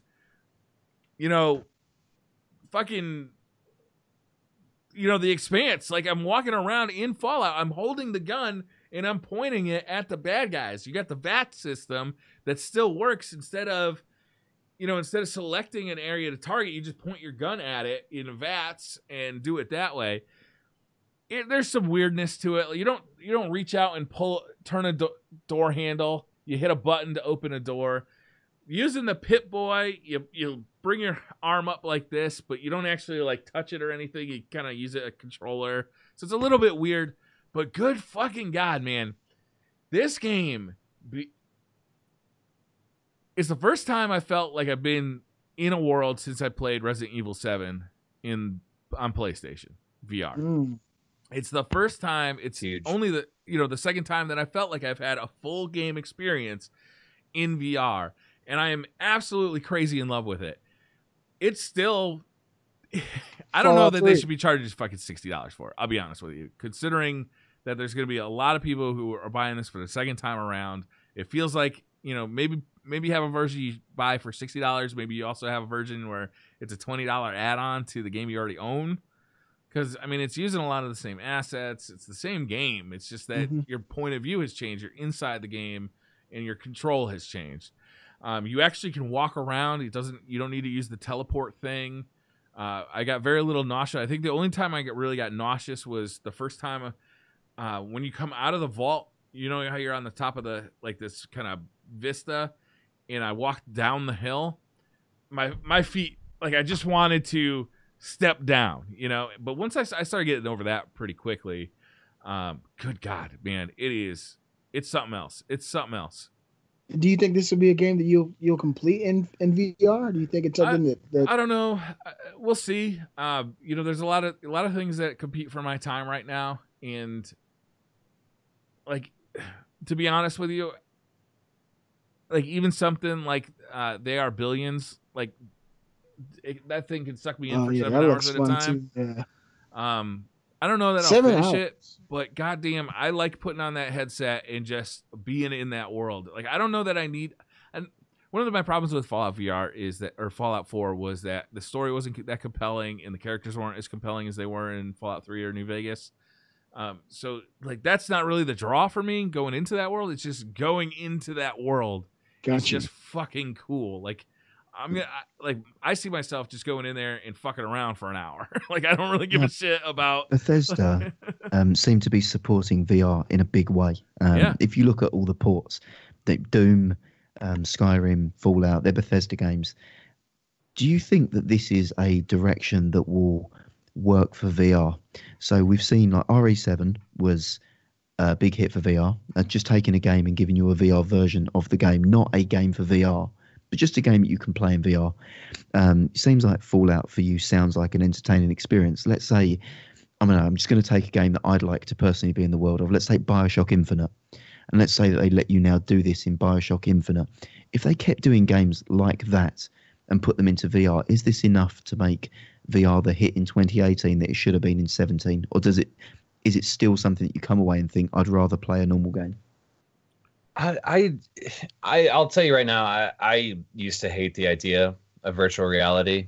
Even back when I was a kid, seeing movies like Lawnmower Man, the kid puts on the VR helmet and the guy's inside like trying to kill him and stuff. I was like, why would you want to do all that? Like the whole point of playing a video game is doing nothing. Like if I want to do something, I'll just go outside and do it. You know what I mean? Yeah. But then you start looking at the immersion and how it's fulfilling these fantasies, you know, like, man, I watching some people play VR, like Star Trek, you know, Mr. Moon's house playing Star Trek, and they role play it, you know, like they're taking their job very seriously, and it's absolutely hilarious to watch.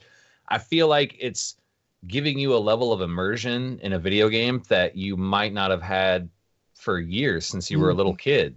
You know what I mean? Because, man, my imagination would run wild, you know, all the way back to the original NES of the Lost Forest and Legend of Zelda. You know, I'm like, where do I go? I'm so lost. Like, I'm so screwed. And, you know, nowadays it's just not that big of a deal. And that's what's capturing my attention with VR. Like, I'm definitely going to be picking up a VR headset and sometime in the future. Like, it just seems the day you do, Wilson, so wild. We've got to get the four of us together into Star Trek Bridge Crew, because that game, man, I've watched some videos of people playing that game. It just looks like it's gonna be so much fun.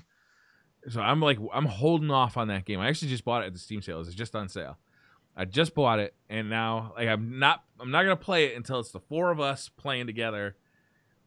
Fucking yeah, man. I can't wait. I'd be down. Like it's you know, it's making me that's what I'm looking for. Realize like just some of the possibilities that you could have with VR, with gaming. Like the more people you can get into an area and interacting with the game and having a good time and actually physically being in that world, like it's just so much more personal. Do Best Buy still have demo units for the Oculus, or have they pulled that? Best Buy used to have demo units out in stores. They never had one. They never had a demo at any of the places near me, but the Microsoft store does have demo units for the Vive. So if you have and I think they have that at every store. So if you have a Microsoft store near you, you can try out Vive, which is, in my opinion, I'd buy the cheaper one at this point, because I think they're both so well sorted. Well, although I probably wouldn't buy. I probably wouldn't buy one like today. I might wait till CES, see what they got to say. So I've seen a lot of different streamers using them, and if you're gonna stream VR, get the Vive, the more expensive one. The prices have plummeted, like absolutely plummeted. There was sales recently in Black Friday that you could have got the Oculus Rift with the touches included for $400. Yeah, it's $400. That's the regular price now. $400. Oh, is that? Yeah, with the well then, 2 cameras, the touches included, and I believe an Xbox controller, a wireless adapter, and of course the headset. Shit. So you're ready to go for $400, man. That's so good. Yeah, it was on sale for like $350 for Black Friday. Was it? Yeah, great. Picked one up. That was what I must have seen. He's got one too? Yes, he does. What the fuck? Yeah, the Vive is still more expensive, and the Vive, they pretty much played their cards. They're coming out with another one. So I wouldn't buy a Vive right now, but the Oculus for $400, the Oculus controllers are the best in the business. I'd play regular video games with those controllers. They're so fucking good. And it comes with 2 cameras, and they've sorted out the tracking, which is what I had all those problems with when I bought the Oculus initially. They've sorted that out as far as I can tell. I've never had any issues with it. I mean, I play it mainly seated now, but it seems absolutely fine to me. I mean, for that much money, that's like PSVR money, although that's been discounted as well. But, you know, you're talking about, if you've got the PC to support it, you're not paying a great deal more for an infinitely better VR experience than you get on the PlayStation VR. I'm actually, Gary, I'm right now looking at uploadvr.com, which is a prestigious VR website, and they're talking about the PSVR in comparison to the Oculus Rift and HTC Vive, particularly with Fallout 4 VR on the Oculus and HTC, and Skyrim on the PSVR. And their final verdict, I sent you guys actually a link, is that the PSVR version is better than the contemporaries. It's not. Fallout 4 isn't on PSVR. I'm sorry. I'm saying that it's not the same game, but they're saying that it runs better.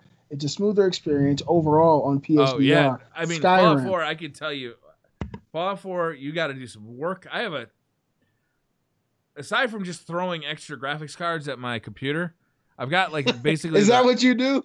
No, it's basically the highest end computer you can have with a single graphics card in it. Right? It's got. I got a 1080 Ti. I got an 8600K processor. They're both overclocked. I mean, there's not a whole lot you can do to this computer aside for just throw extra graphics cards into it. And Fallout 4 does not run at 90 frames per second in VR. You have to, Really? Yeah, you have to really manually adjust it. You have to. There's tons of forums about how poorly optimized it is. I'm not saying it's a perfect game, and I'm not saying that there's. What I'm saying is that holy shit, I'm in Fallout 4. I totally understand that.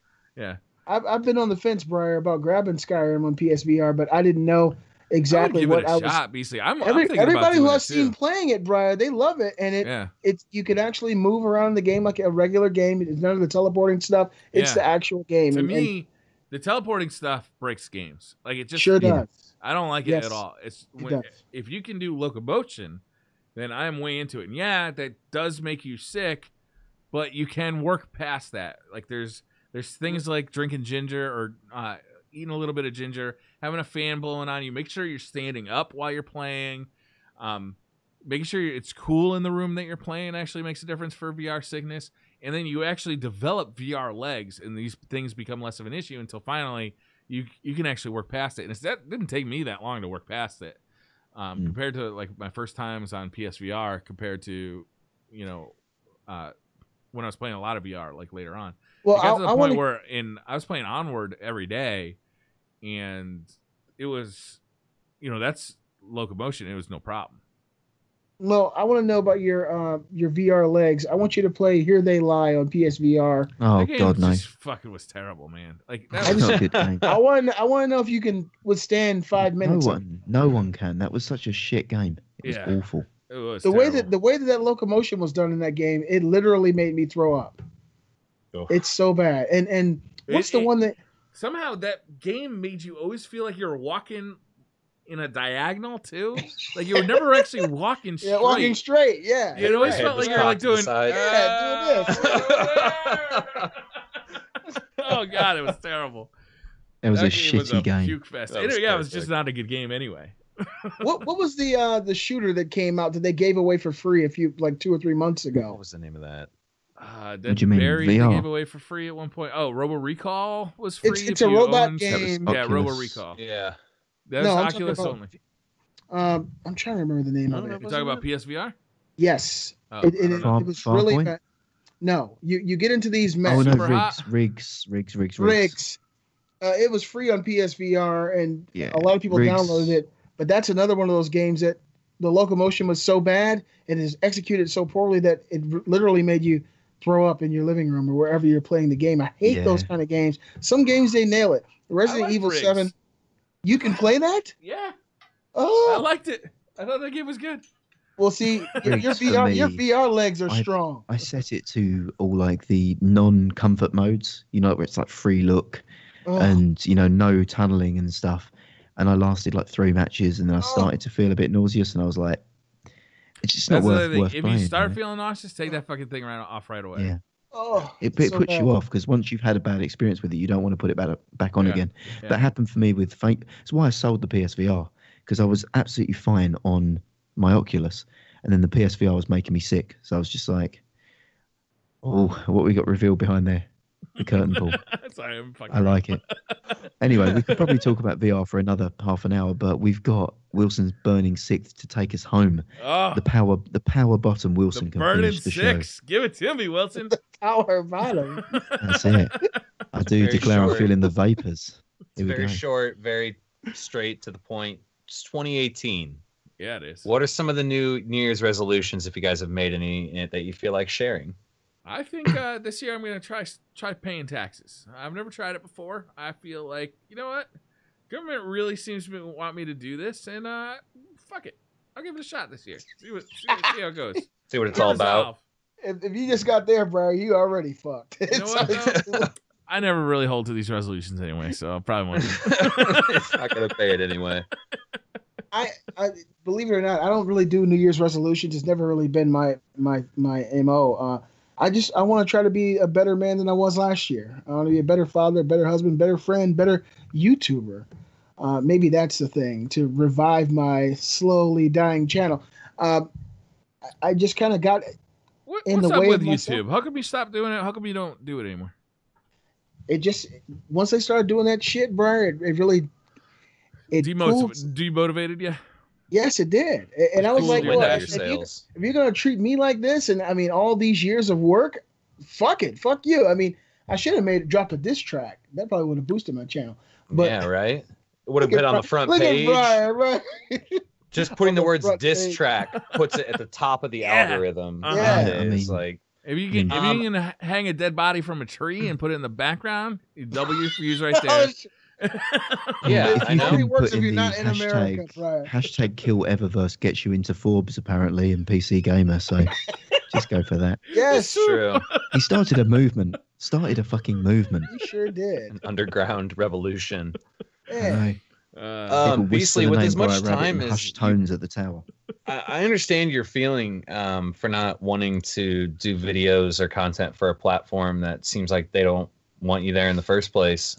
With the time and effort that you do put into your videos, try streaming for an hour or two. Yeah, instead. man. I think it would go really well for you, Beastly. I really do, man. I had a conversation over New Year's with my wife, and she told me that she thinks I'd be great at it, and she wants me to pursue it. So yeah, do it, man. Do it. Yeah, I think the time that you invest into pressure. You already. I think the time. Go ahead, Briar. I'm sorry. Go ahead, Wilson. No, I was just gonna say, like, you know, the several hours that you put into a YouTube video, the research that you do, the editing, the vocals, uploading, all this stuff. Try it out, man. You know, I think you're really good with people. I think you're an interesting personality, and I think nobody else like you on Twitch. Yeah, if you enjoy it, you know what I mean, you might not feel as bad about stepping away from YouTube. Let your YouTube audience know that you're gonna be making this little paradigm shift towards live streaming instead. You know what I mean, and drop your Twitch channel and the description of your videos. And I don't know. We're giving him this advice, but you seem to be forgetting one thing. He's got a teleprompter. Right, you don't want all that to go wasted there. You know, the teleprompter needs to see light of day. It needs to be used. That's true. That's true. Ain't no teleprompters on Twitch. You should do some sort of chat interaction with your teleprompter if only that was possible. Can you just have the teleprompter? Can it project chat onto the wall behind you? Can it do that? I bet you could do that. I don't know how the hell I would do that with my teleprompter. Project it by. Is it too late to change your tag to BC teleprompter?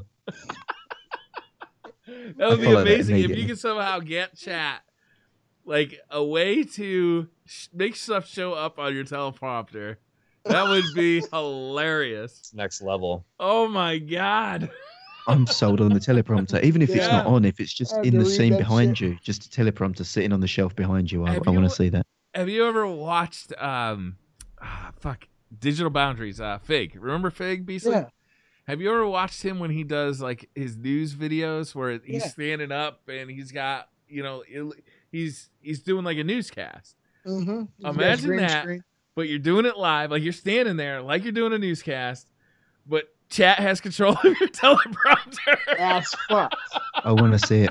It makes people want to interact. Like anything that a person in chat can do that can directly influence the stream is gold. I'm supportive of Beastly Teleprompter channel. Yeah. Mm-hmm. Yes. Fantastic. Yes. Fantastic.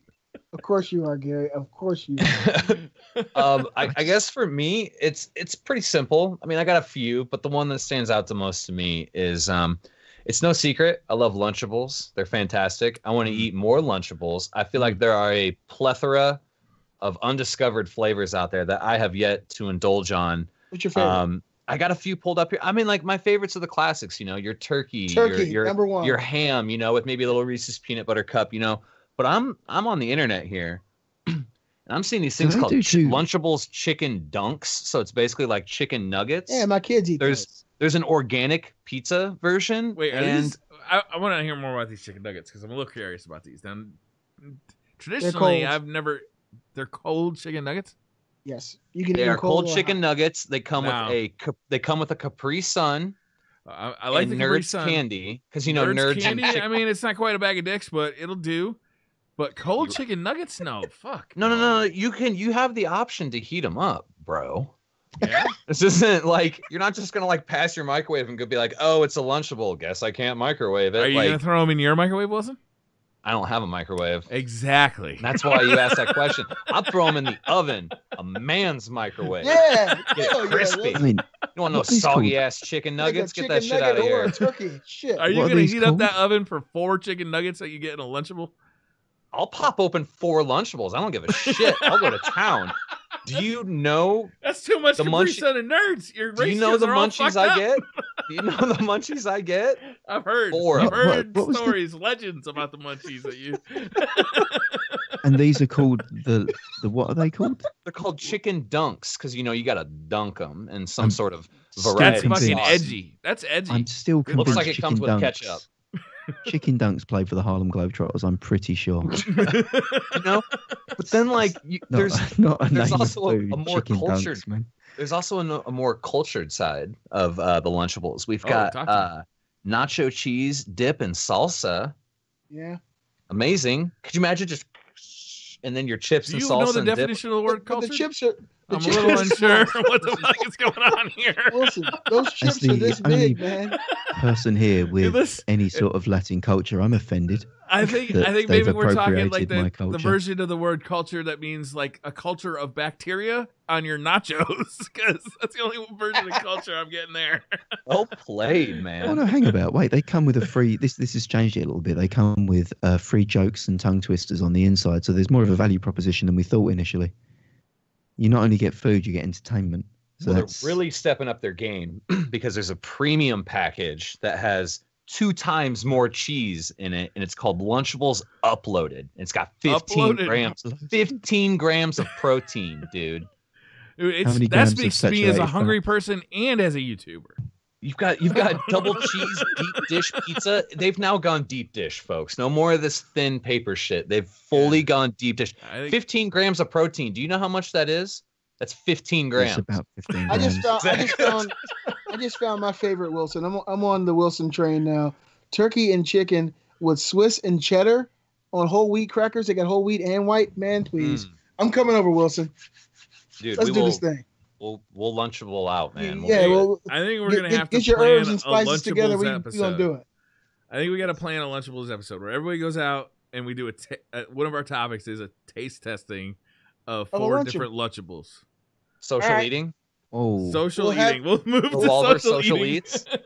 We should do it live for the next episode. That's what I'm saying. is Okay. We need to Just do an bring it episode back. where we All all right. get it. Yeah. oh, it turns out upon research that Lunchables Uploaded are a tie-in to Fully Uploaded by Rob Deerdeck. Is that someone that the kids are into? Apparently, he has a viral show. Yeah, Fantasy Factory. He's like he was like the mascot for You're DC so old, clothing. Gary. Get with the youth culture. What's a fantasy factory? And it sounds like something I would enjoy, but I'm sure I'm probably off the mark. It's probably not the same one, Gary. No, it's it's not really more your Fantasy I Factory. mean, it's more the of a picture here is a extreme man in a sports. soldier's outfit who's in the fantasy factory. Isn't so that I'm, the one I'm- with the Play-Doh thing where you press it through and it shoots out in like different shapes? The Fantasy Oh Factory? yeah, the Play-Doh thing. You put the Play-Doh on the top and you smash the anvil down and it comes out like a meat grinder. So this Yeah. is Yeah. extreme sports Fantastic. affiliation. So I you're think we telling should me get- that these nachos, you need double the amount if you're going Extreme to perform Sports extreme was sports. running from your mother after you get that shit all in the carpet. This is. But apparently, it includes a UV code for a Series 2 episode in An the Lunchable. ultraviolet code? Yeah. Is that For for like Rob- you get a free copy of the movie Ultraviolet? No, you get a free copy of Rob Deerdeck's online show. Apparently, Deerdeck's. I don't know how I'm pronouncing his name, but this You is nailed this it. is all included in the Lunchables uploaded pack. Yeah, So- that's what we need. That's We need value Lunchables right there. uploaded. I feel like I'd pay for that alone. The Lunchables is just bonus on the side. Next if thing anything. you know, they're gonna stop putting candy in there and they're gonna start putting like Blu-rays in there and shit. You know Mine what I mean? actually came with a skater in it. It was amazing. He just started grinding all over my office. Started grinding on everything, even my wife. I mean, I've got to be honest with you. I'm looking at pictures on the internet here, and the picture on the packaging looks far more appetizing than what comes out of that box. It's Gary, not looking Gary. great. It's cultured. It's cultured. I forgot. I can't believe I said that. I can't wait for the Lunchables episode of Revolver Live. What do we come up with next? Do you even have those, I've, Gary, or am I gonna have to send you one? Well, cultured. I've just found a blog called Nachonomics, which is a blog devoted to the review and discovery of new nacho products. And they've not been overly complimentary towards the Lunchables nachos there, Wilson, I'm afraid. I'm going to be honest with you. They've not given it a scathing approval. Did they mention that it was a good play on trying to be cultured? No. Well, they, No.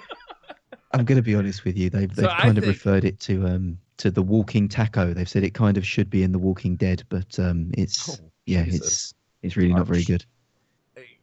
I think that we should figure out a way that we each get to send somebody else a Lunchable.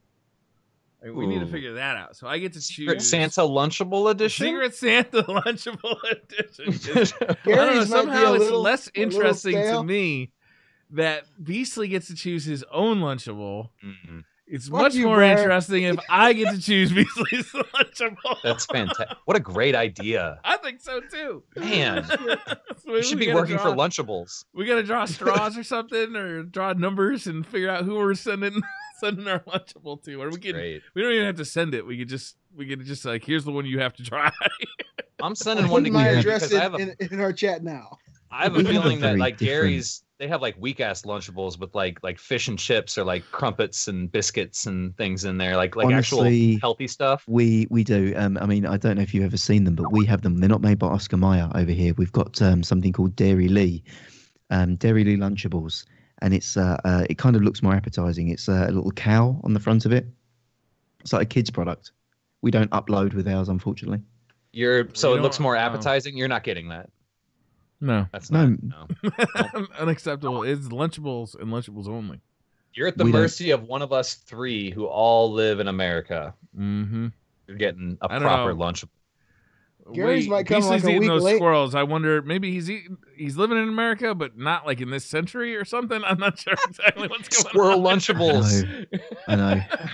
They come with a little side of nuts. I mean, I had my suspicions when BC sort of opened every podcast with 420 years ago. But, yeah, you have continued to hunt rodents in the garden, haven't you? Yes. Yes. How many squirrels have you eaten? Well, I got 3 in my deep freezer. You do realize this has moved from a problem to an addiction. Wait a minute. So you're not only killing the squirrels to eat today, yes, but now you're saving the squirrel to eat later. Yeah. Hey man, you take a life, you take a bite. I mean, this is how it happens. You know, you get this one guy who kills once accidentally, and then he gets a taste becomes for it. a serial killer.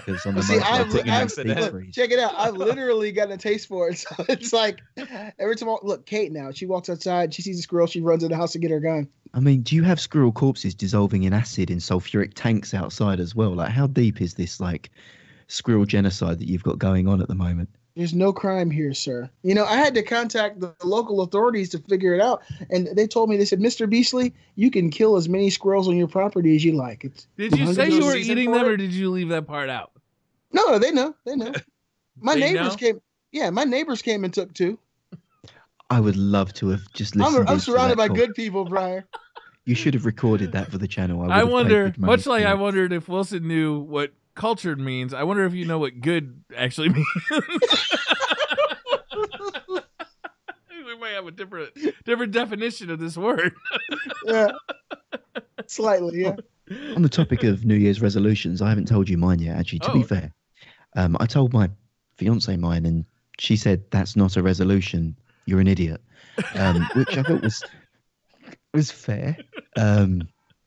And my resolution for this year was to buy a mattress, which she said wasn't a resolution, but I thought it was. You know, it's something that you want to do this year. And this year I will go out and I will buy a mattress. A mattress for what, Gary? For my bed. What do you sleep on, Gary? Well, I have a mattress, but I'm going to buy a new mattress. How long has it been since you bought one? 5 years or so. I want a new mattress. I'm not sure size? If that's just a king size. I'm not an animal. California King? Can you get that in Europe? I thought that was a Katy Perry song. California King, what the hell is that? No, I've California King is bigger than a king size bed. It's like I think it's wider but shorter. Is that right? No, I think it's just wider. Just beastly size. Right. No, Yeah, man. that's much longer, but much shorter.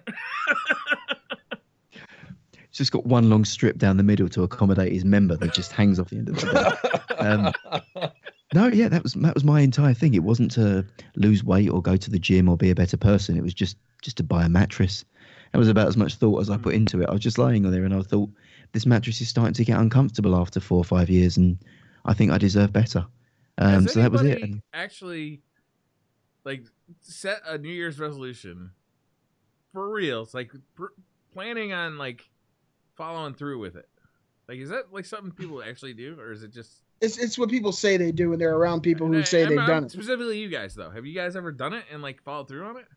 Oh no. In the past, have you guys intended to? Like, have you made a New Year's resolution and intended to follow through on it? Yeah, I have until I forgot about it. What was it recently? Do you remember what it was? Or was No, it that inconsequential? It was inconsequential. Meaning, I don't like making them at New Year's, so I will make resolutions at points in my life when I've done something terribly wrong or incredibly stupid. And I'm like, I'm never going to do that again. I promise I will change. Exactly.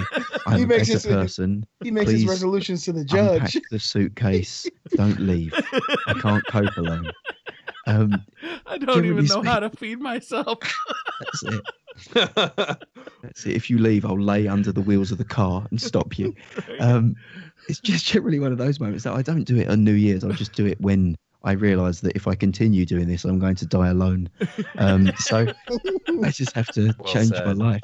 It's true. It's true, Gary. I mean, that's a ubiquitous thought. I think that we all face that from time to time. Mm-hmm. We can sit and pretend, but we know that we're just one fuck up away from solemn loneliness.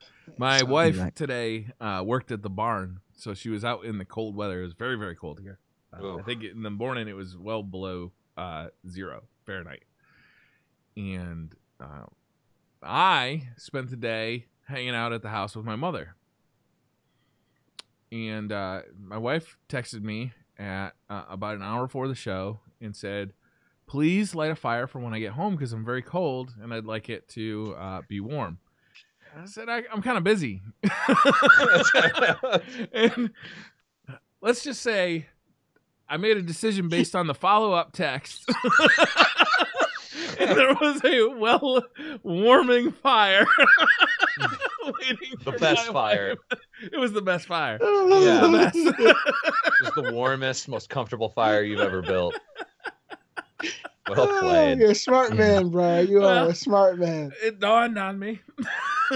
That's what I mean. I feel like it's to be a smart man is to be an adaptive man, and you don't wait till New Year's to make a resolution. You know when that shit has to change. Yeah. That's it. So sometimes you just it dawned on him. If you're lucky, she'll tell you up front. If you're not so lucky, you might have to figure it out yourself, which can be hard. Yes. When you see the post-it note in the refrigerator that just says, I'm leaving you, you asshole. That's it. That's when you know you done fucked up. You should have made New more Year's resolutions. Yeah.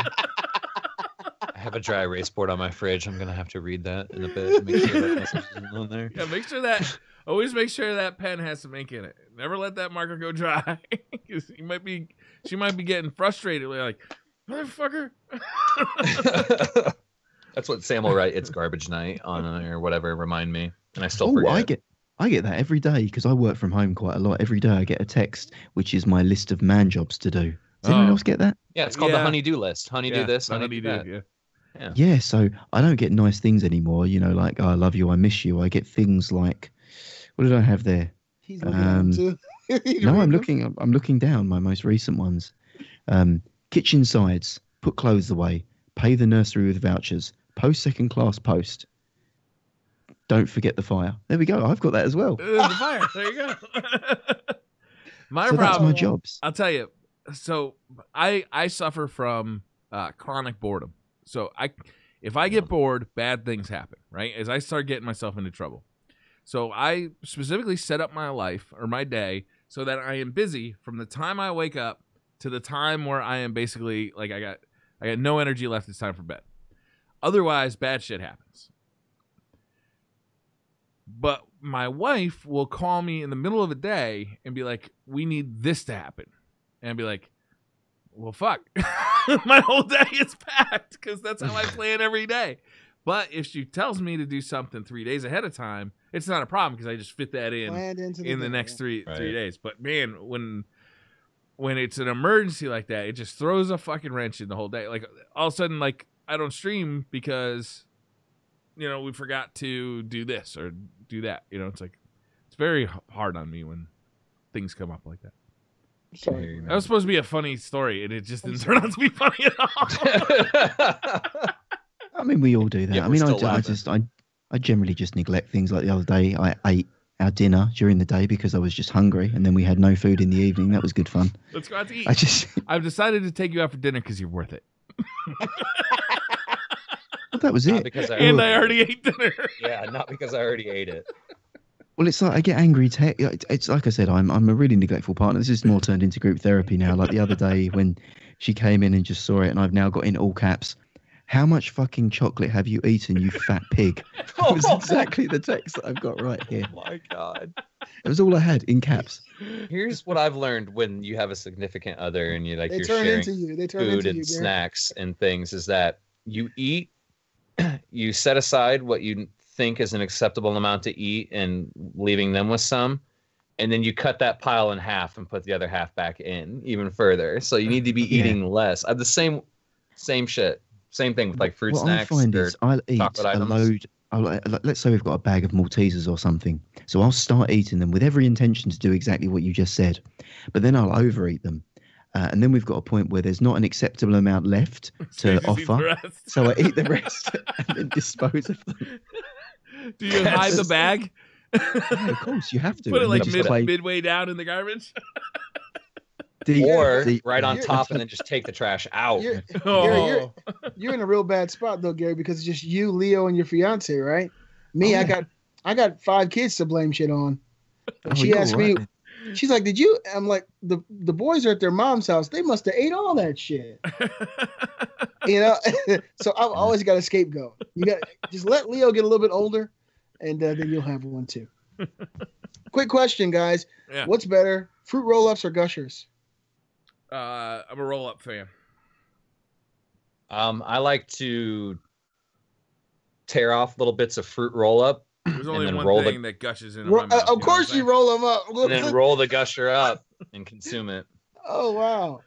That's some serious... It's a 2 for 1. Thoughts? Me? We don't have them. Of course you don't. guys- Of course you don't. No, We have you're health so food. fucking angry all the time. Mm-hmm. Yeah, hell yeah. Yeah, no fucking fruit True. roll-ups. Or Gushers. Shit. It's a sad life. I can imagine. I feel like we've probably done the show now. Maybe. Do you think?